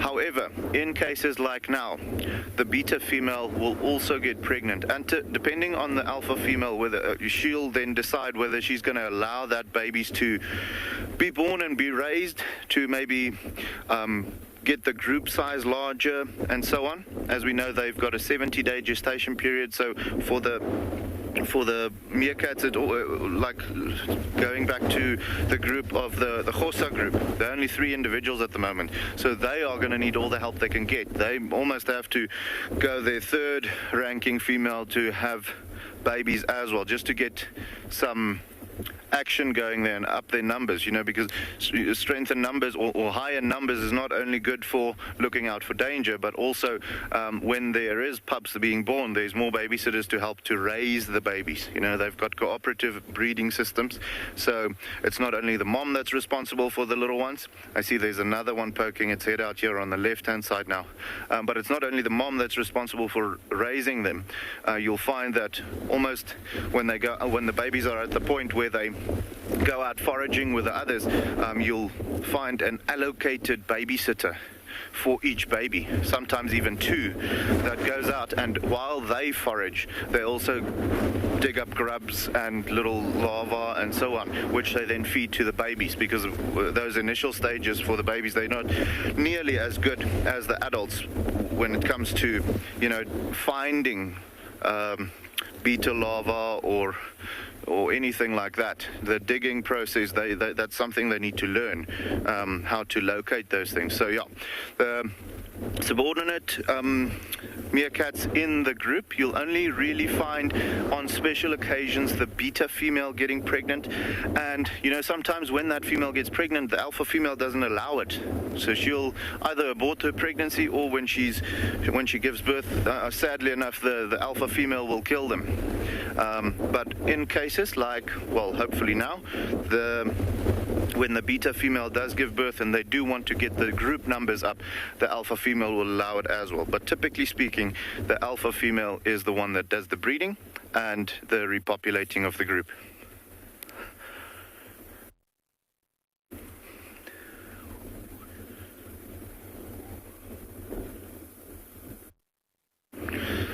So another good question by Johnny Whiskey. How are the alphas chosen in the group? Typically speaking, in the group, it will be either by age and experience, or just by sheer, you know, strength and ability.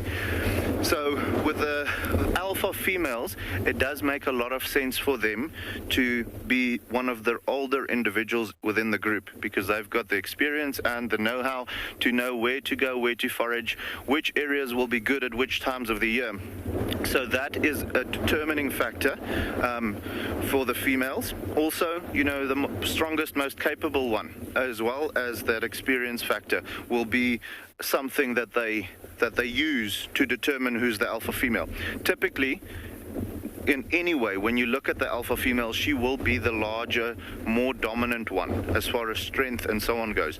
But the experience is a very important factor for that, for them to determine that. As far as alpha male goes, that will be determined by sheer strength and power. You know, they need to be the strongest male in the group to be able to pass on the best genes at that time. So for very much like most other animals, you'll find that with like let's say for instance buffalo, you'll find that female buffalo are ranked according to not only their strength and ability, but also according to a certain experience factor, whereas with the males, they are all about the mating, so the strongest and most capable male will be the highest ranking in that group. Same with meerkats.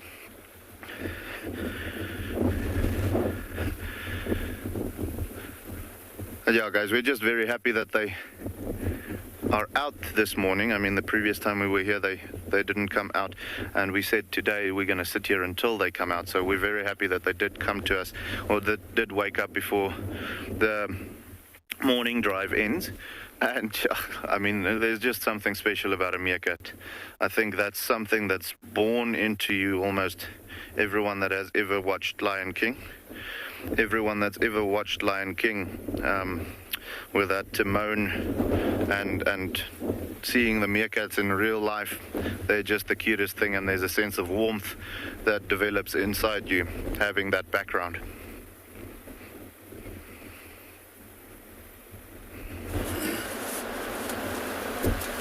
Well,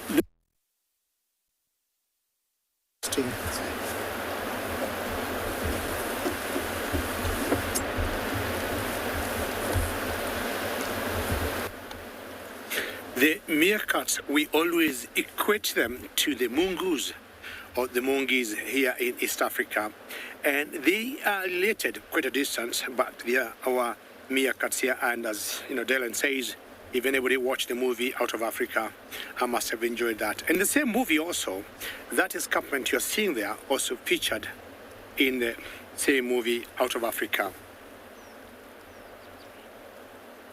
Now, should we see any animals coming to cross the river, that's the direction they're going to come from. And it's interesting, the days we come here and we see a lot of zebras and wildebeest, or even toppies wanting and actually crossing the river. And the days we come and we see nobody. The days we think, oh, the crossing is over. But again, it's always a question of chance. So like today, it has been very quiet. It could be different the next 1 hour or 2 hours, or this afternoon. We may come tomorrow here in the morning and you'll get thousands of those animals waiting to cross the river.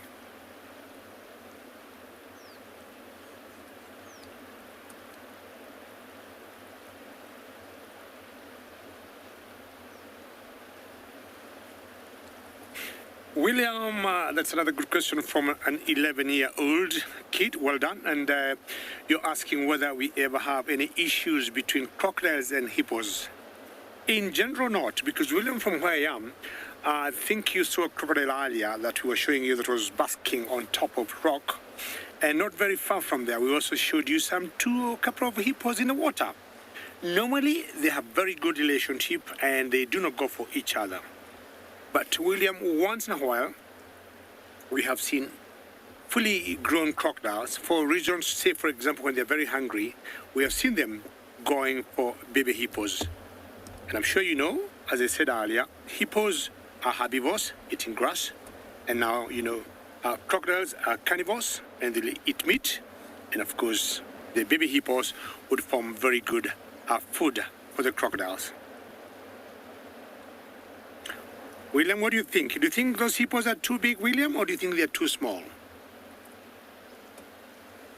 try and compare their size and your size and you tell me, what do you think? The same way, I'm sure you sent your question, kids' questions at wildlife.tv. Let me know, what do you think? Are they too big or are they too small? When you look at our large mammals here in East Africa, we have always had elephants as number one, white rhinos as number two, and then they're followed by the hippos. So William, just to let you know, hippos are huge mammals. So they're out now because they're a bit cold and they want to sun themselves because they spend the better part of the night feeding and they were cold. When they came in the water in the morning and they found it's rather cold, after a few minutes, after a few hours, they came out, they just scanned around and they thought they're safe. And just like this crocodile, that's why they are also outside there. But look the difference between the hippos and the croc. Both of them sunning themselves up. The hippo's mouth shut. This croc, ooh, they're having a V mouth, wide open. Which have always brought us the big question, carrying itself with a lot of debate. Do they open the mouth to cool off? You know? Because if it's too hot and the water is there, why don't you go back in the water?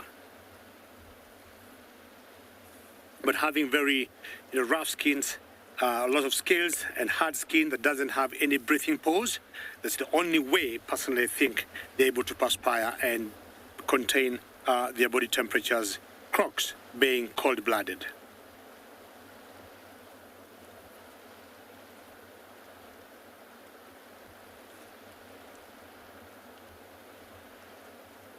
I've always wondered, just like me enjoying the rapids, do the rapids have an effect, on all the animals that live in here, be it the crocs or be it the hippos?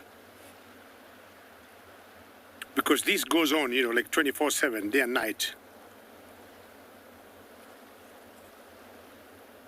Maybe. I'll be finding out today as I spend more time with these animals.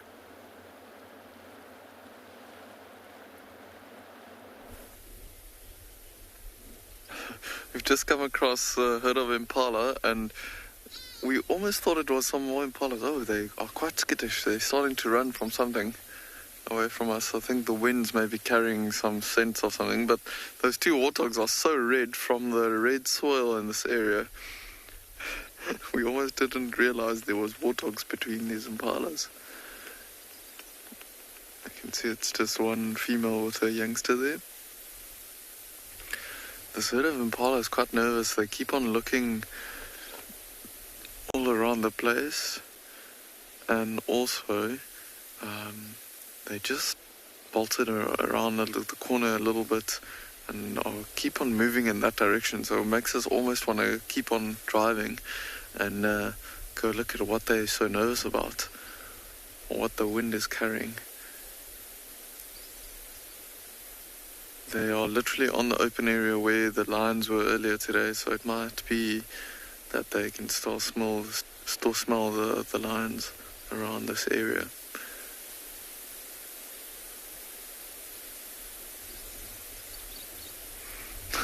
And these impalas, all of them are like quite dark this morning, and it's because they are quite cold. You can see how they are quite a dull looking. They're not as shiny as they usually are, and they're quite dark in coloration because they're all raising the hair on their bodies, getting goosebumps, trying to fluff themselves up to keep themselves nice and warm.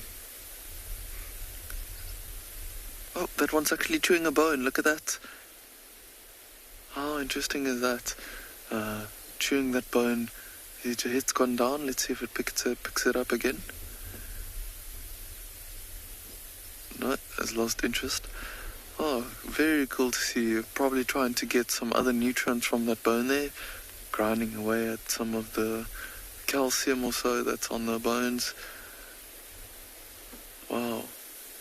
Not always you get to see impalas do that. The act of osteophagy, which means that they are feeding on bones. They are slowly moving off, think what we are going to do is we're going to keep on heading down the road here and see if we can go past some watering holes and see if there's some animals around there as we get closer to the middle of the day.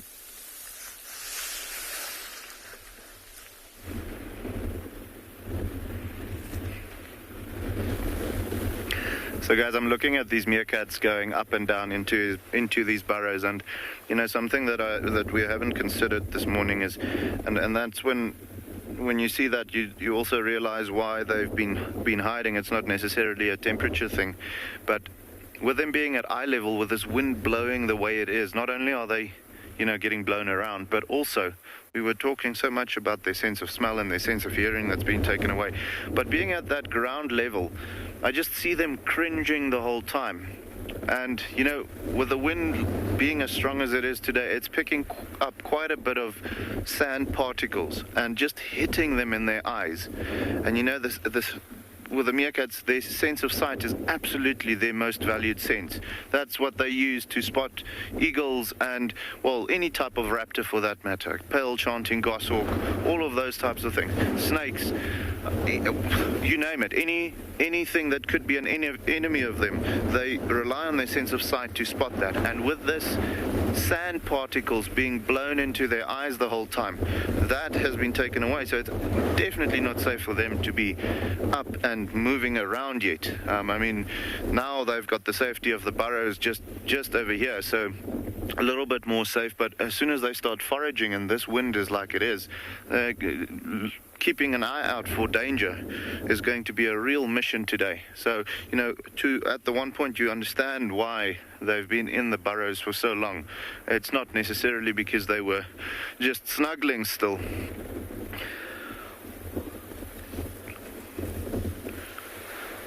So Damon asked a particularly interesting question: how long do meerkats live for?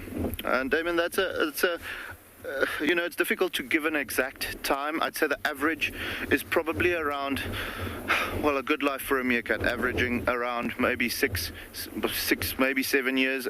If it is that long, you know, with them being so small, their mortalities can happen at high frequencies or quite quickly. You know, we saw the other day with the honey badgers getting to that burrow system of the horses and just, I mean, almost wiping out an entire group of meerkats, only 3 being left.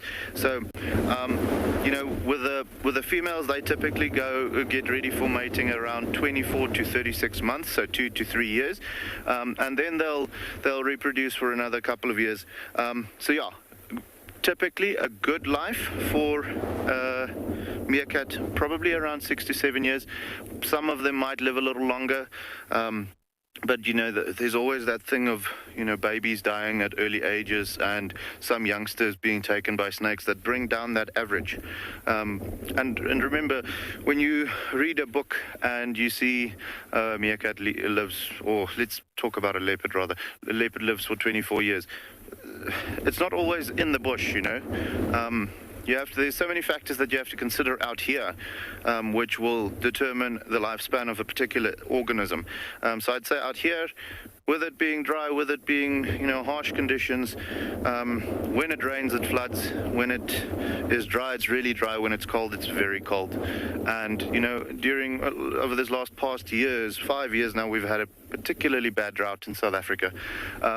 So insect numbers went down, so their food was difficult to come by. So a lot of the meerkats had a big shock to their system, and not only their system, to their group structures as well. But yeah, to answer your question, I'd say around 6 to 7 years is a good life for a meerkat. Some of them might live a little longer though.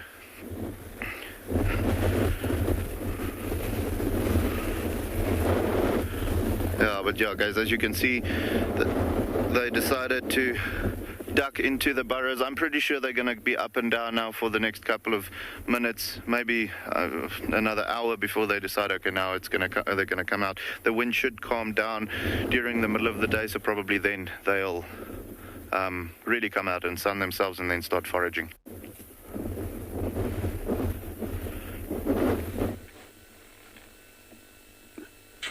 Welcome back. I'm further up the road and I've met a beautiful herd of Cape buffalo We call them nyati in Swahili, and this is huge. It's one big, huge breeding, herd. A breeding herd is a mixture of females, males, half-growns, and calves, accompanied by their favorite bird, the cattle egret, and they're using the backs of the buffalo as a standing point, mostly because yesterday they got rained on. We had a big storm around this area, and I'm sure they're very wet, so it's an advantage, instead of being in the grass, to be on the buffalo's back to dry up. This is one of the grazers of the Mara, and they do very well. They never migrate. These are residents and always very inquisitive, especially when they can hear noises or they can smell you. They'll stop and stare at you like you owe them something. It's a very dangerous animal, but cases of them, cases of their fatalities are almost nil, because there are no people walking on foot here. This is where they should be, and so it's quite okay, for them to be here. Looks like they're coming closer towards me. They want to find out, who I am. This is an animal that never gets used to vehicles. It's always running away. They're always running away. You'll never get close to them. They're about 100 meters from me. That's 300 feet. And all of them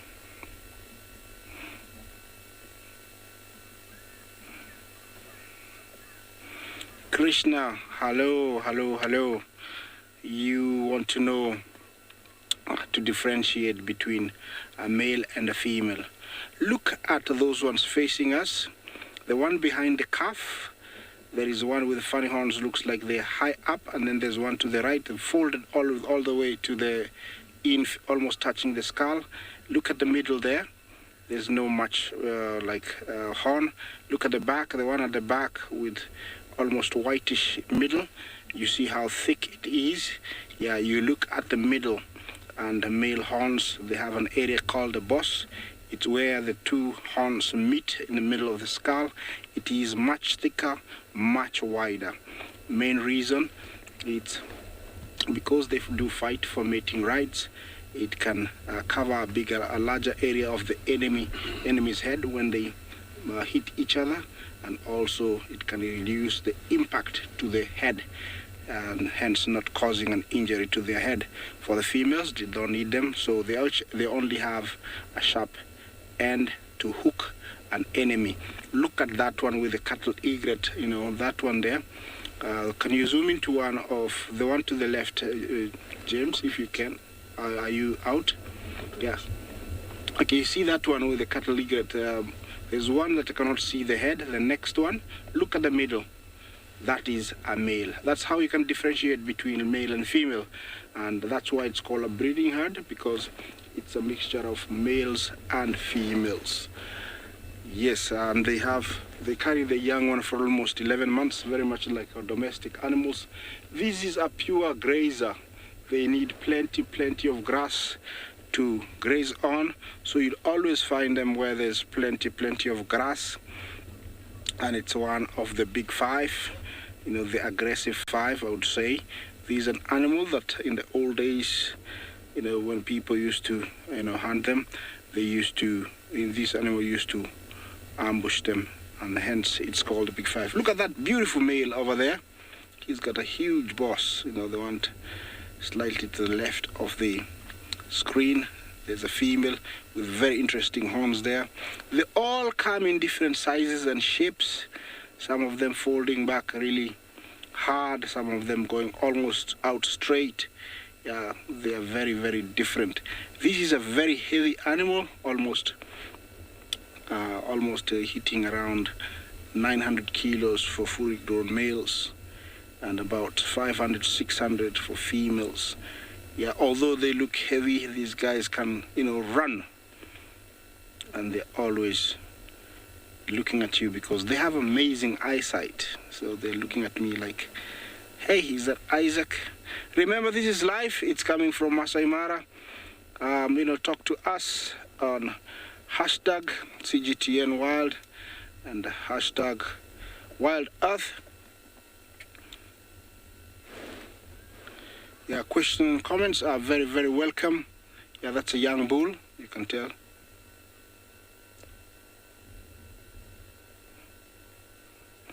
Jaden, you ask if those horns can kill a lion. Yes. Yes, a good number of lions, the number is not recorded, die from those horns. I have seen very serious injuries from those horns to lions, and I have seen, lions die from those horns. If they hook with that weight, they have so much power, they just need to pull hard and the horn can pierce any skin. So yeah, they can kill a lion, they have killed a lion, and because it's their immortal enemy, they always have to defend themselves, and they do kill them sometimes. Although the lions usually has the upper hand, they do kill a good number of, look at those horns. Very different from any that we've been seeing. That is now a female. Look at the middle. You don't see much of that, what we call keratin or horn. You don't see it. That is a female. I hope, we can pick up a male that will stand out like that. Definitely that's a female. And the ears are so funny placed, they're under the horns. Most of the animals are usually above. These ones are under. And they're not striped. You might think they're striped. It's only that they have thicker hairs in one area than the other. Yes, beautiful. Look at that. That's a beautiful, gorgeous female. Very inquisitive. Looking at me is like, hey.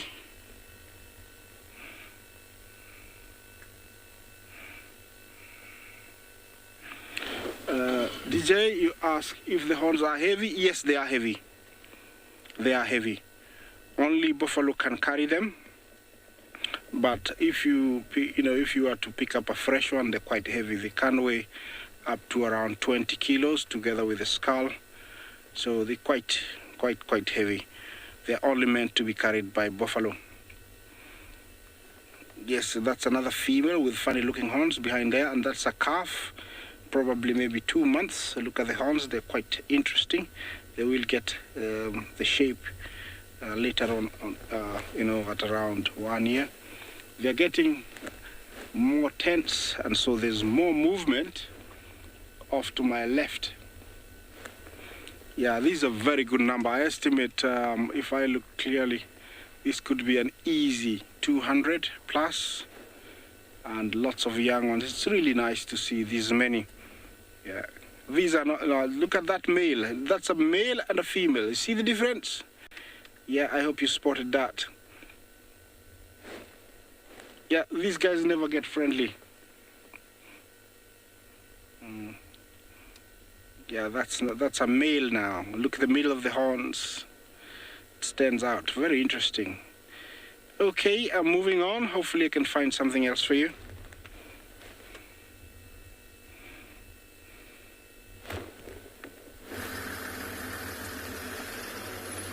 We just had a classes cuckoo flying around here. Probably just came back. Oh my goodness, and it's now flown off. It was actually flying in between all these small trees and bushes. We're just waiting to see if it comes out again. Unfortunately, they don't even call this time of the year. Usually they call around October. Or generally they start to call around October. Let's just see if he comes out or not. He was flying in between all these small trees, catching insects inside. There. Oh no, that's looks like a common fiscal shrike. That's just flown past. Don't know if Craig can find him there. There he also flew off. Oh my goodness, lots of insect feeding birds around here. I wonder if there's quite a few insects that may be feeding on the vegetation around this area. Just trying to see if I can catch a glimpse of the classes cuckoo. It's got beautiful white stomach with green, almost like fluorescent green back on its back, and like the name suggests, a cuckoo, so they do also parasitize nests of other birds. I think I just saw him fly off just over the ridge. Oh well, it seems like he has disappeared. Oh, that is unfortunate.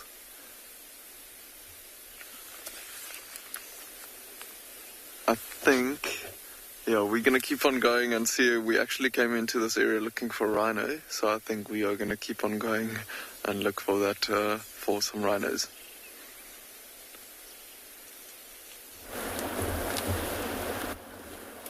Well, good luck. It will be a good idea to see some rhinos. I was talking about rhinos earlier, especially the white rhinos being our second largest animals that we got here. Now, we got some toppies which have come close to the river, and you remember I was saying if there are three species of animals we'd likely see cross the river would either be wildebeest, zebras, or toppies. The only thing is they always play games with us, and they have taught us a lesson to be very patient when we come to the river. That's exactly what we're doing. Pretty sizable herd of about 10 of them, and they may choose either first to go for a drink or go for a drink and then cross. I'd be encouraged to believe they'll be crossing because the water levels have gone low.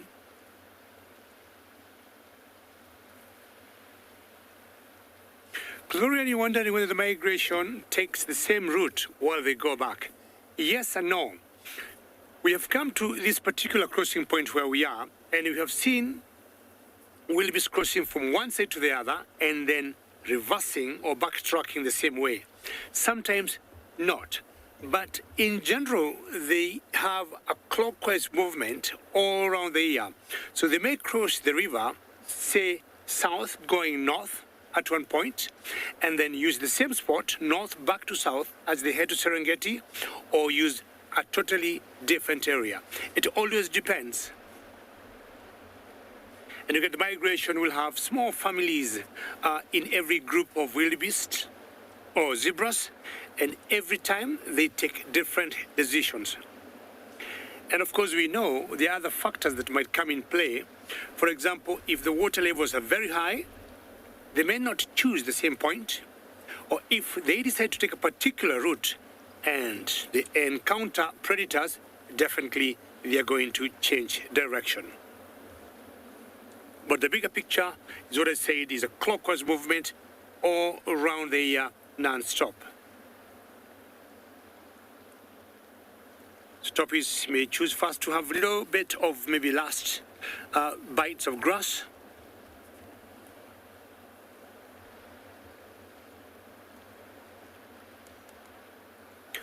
William, very good. You are still with us at age 11.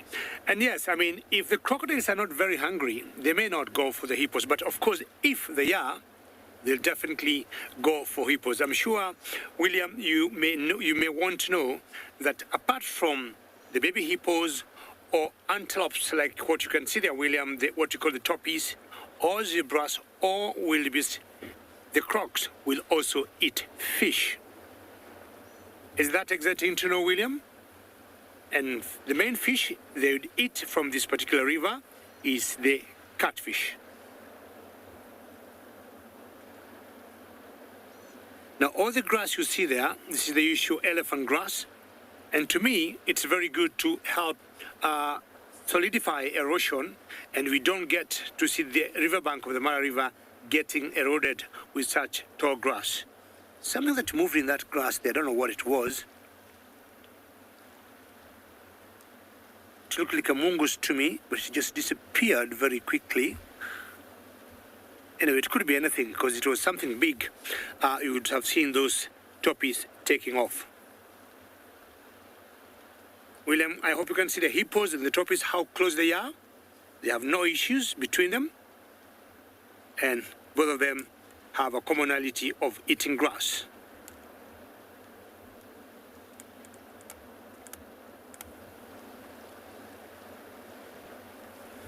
Richard, you're asking if the hippos are nocturnal in the Masai Mara.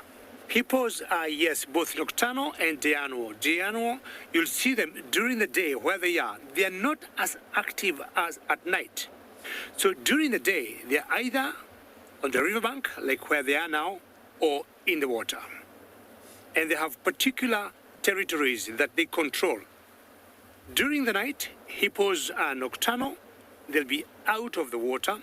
And depending on how far the food is, sometimes you've seen them going up to 30 kilometers away from the water source or from their homes, if you call it that way, close to 20 miles, and then coming back.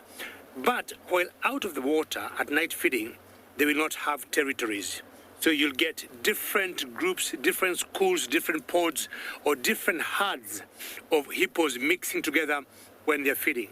But when they come in the water, they'll establish or they'll just keep to their own territories.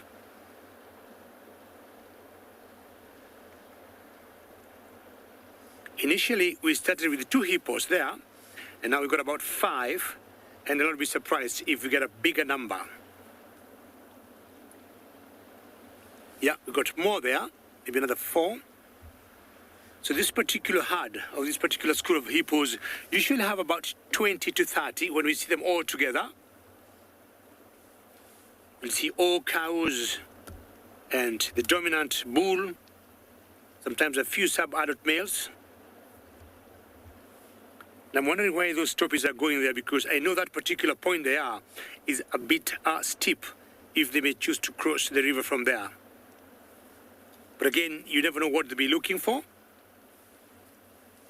And that's exactly how they behave when they keep moving from one point to the other until they make the decision to cross the river.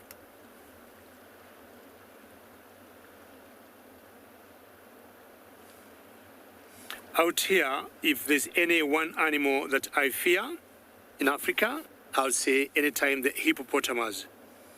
I mean, I have always thought if I find myself walking, in the African wilderness on foot without a gun or without a spear or without any weapon, I would, happy to meet any other animal but not the hippo. They usually look very, very harmless. They don't show any trigger signs.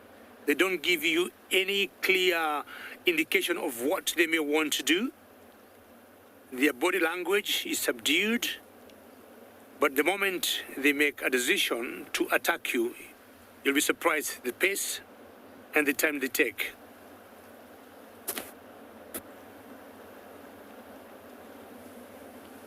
Rescue buffaloes cross the river comfortably, and not as the wildebeest should do, or the zebras, or the toppies, but we have seen on very low levels of water, buffaloes crossing the river. And as we all know, they'll always cross for one reason, just to go and feed. Because if the area they were in had enough food, they'll come to the river, have a drink, and go back there. But occasionally, should they feel threatened by predators in the area they're in, they'll want to leave that particular area. And we say buffaloes, we do what we call mini migration. They do not cover the many thousands of kilometers the wildebeest, the zebras will cover, but they also move around to change locations.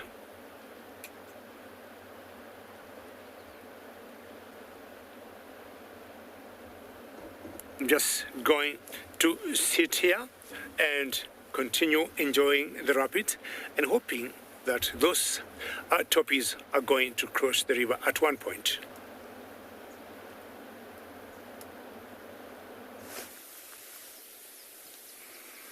So we kept on driving looking for rhinos, but instead we found some giraffe. And this one is chewing away and is picking his head up quite high there. And remember earlier we saw that impala with the bone in its mouth. So I wonder if he's got something similar going on here. If he's got a bone in his mouth there.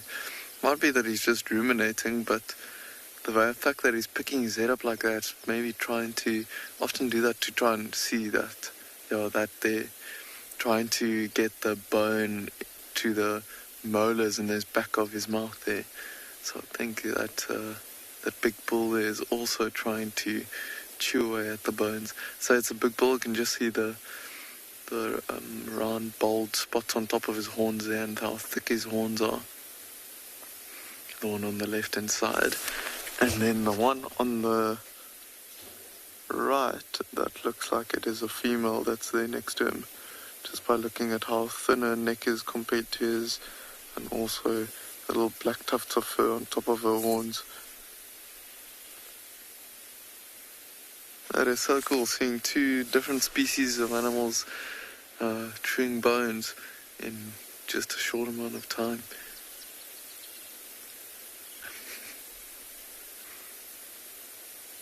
You'll see how he's like opening his mouth quite wide, trying to turn the bone in his mouth. So that we would not have been seeing if he was just ruminating. So it just shows you how the front teeth of a giraffe is really just used to bite off things, not for chewing at all. Just like us, they use their back molars to grind away at their food, trying to grind away at that bone for some extra minerals and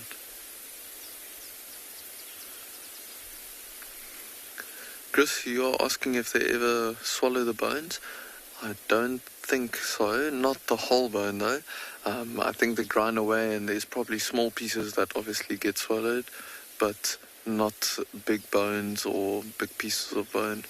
I think they are not, their stomachs are probably not developed to digest big deposits of bone like that. It's only like bits of grinding away and small pieces going down their throat.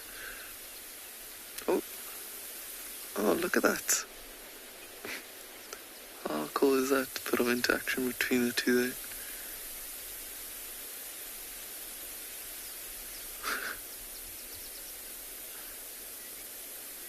Maybe she can smell that bone in his mouth.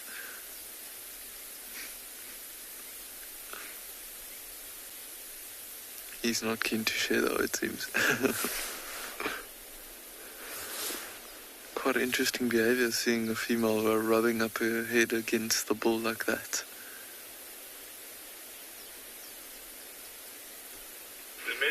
Butterfly, you're asking if these giraffe are a couple. It's possible. The fact that this is quite a big bull and he's hanging around with quite a few females, he's probably hanging around here because there's a female that's in estrus, and the fact that this one is so close to him and so relaxed with him being around, let's say if she moves away and he follows closely, then it's very, very possible indeed. Oh, she's going straight for those small trees there to see if I can identify what they're feeding on there. They're unfortunately so far away, it's quite difficult to say. But you can see that bush is just the right height. Did you guys see how she pushed her tongue out, trying to grab the leaves with her tongue and pulling it into her mouth? This bull keeps on shaking his head. I wonder if he's got some ticks or something in his ears that's maybe irritating him a bit.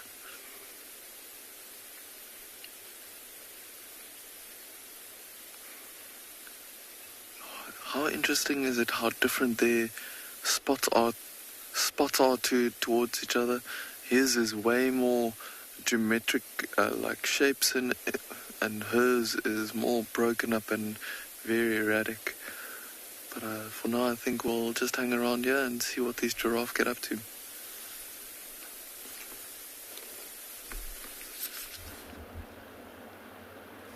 Yeah, you never know what happens so long as you remain quietly there. As I am also doing here, waiting for my toppies to see if they are going to cross the river. Maybe yes, maybe not, who knows? It has been such a lovely morning to all of you viewers, and we are truly very thankful to CGTN for the digital safari, and we are not going to stop continuing to bring you these wonderful moments, because again we shall be here tomorrow morning. But in the meantime, we want to find out if those toppies are going to cross the river.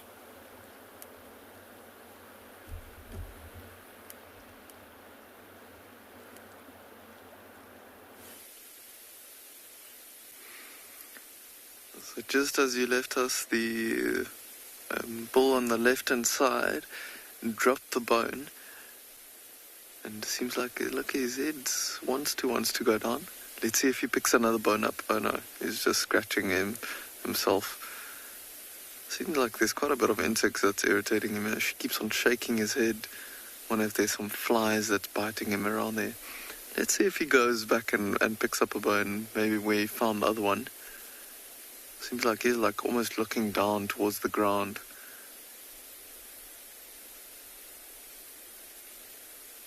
Oh, no, just staring in the distance. I wonder if he can maybe hear or see something moving around in the little valley below.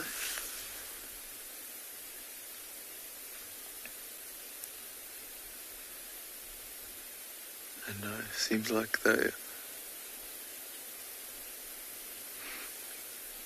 Horslavi is saying their spot patterns are so different. It is so true, and it's interesting how they are so unique. This female with the almost like blotches everywhere, and he's got nice geometric shapes on him. See, his neck is bent around, and he's just scratching himself there. I can just see that female's tongue going out so far.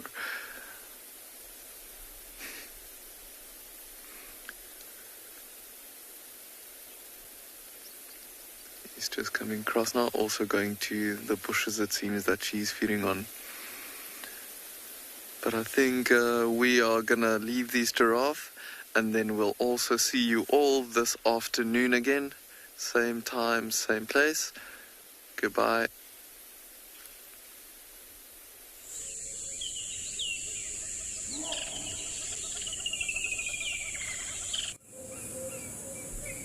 This program features live coverage of an African safari and may include animal kills and carcasses. Viewer discretion is advised.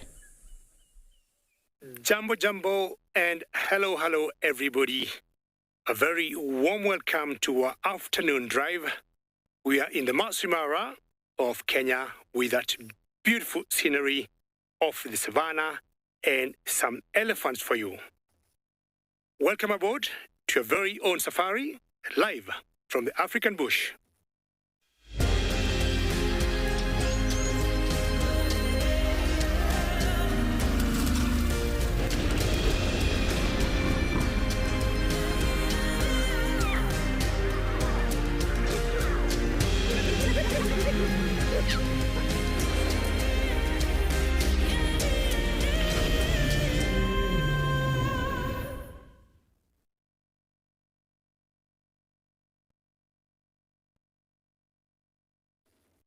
One more time, a very warm welcome to our safari, and currently we are in the Masai Mara Game Reserve of Kenya, and my name is David, and on camera with me this afternoon is Bungei. Bungei, how are you, sir?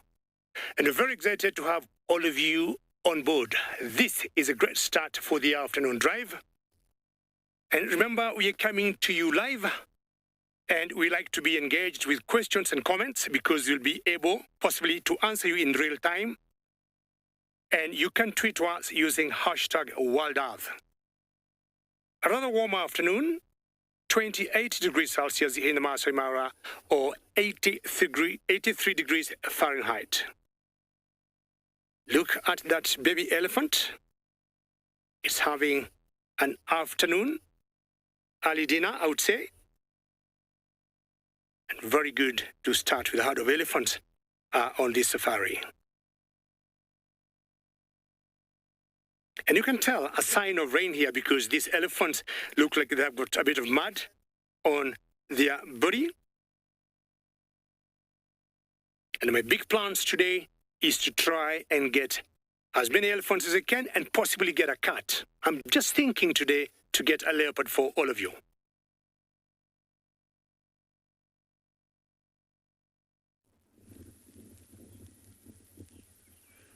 Oh,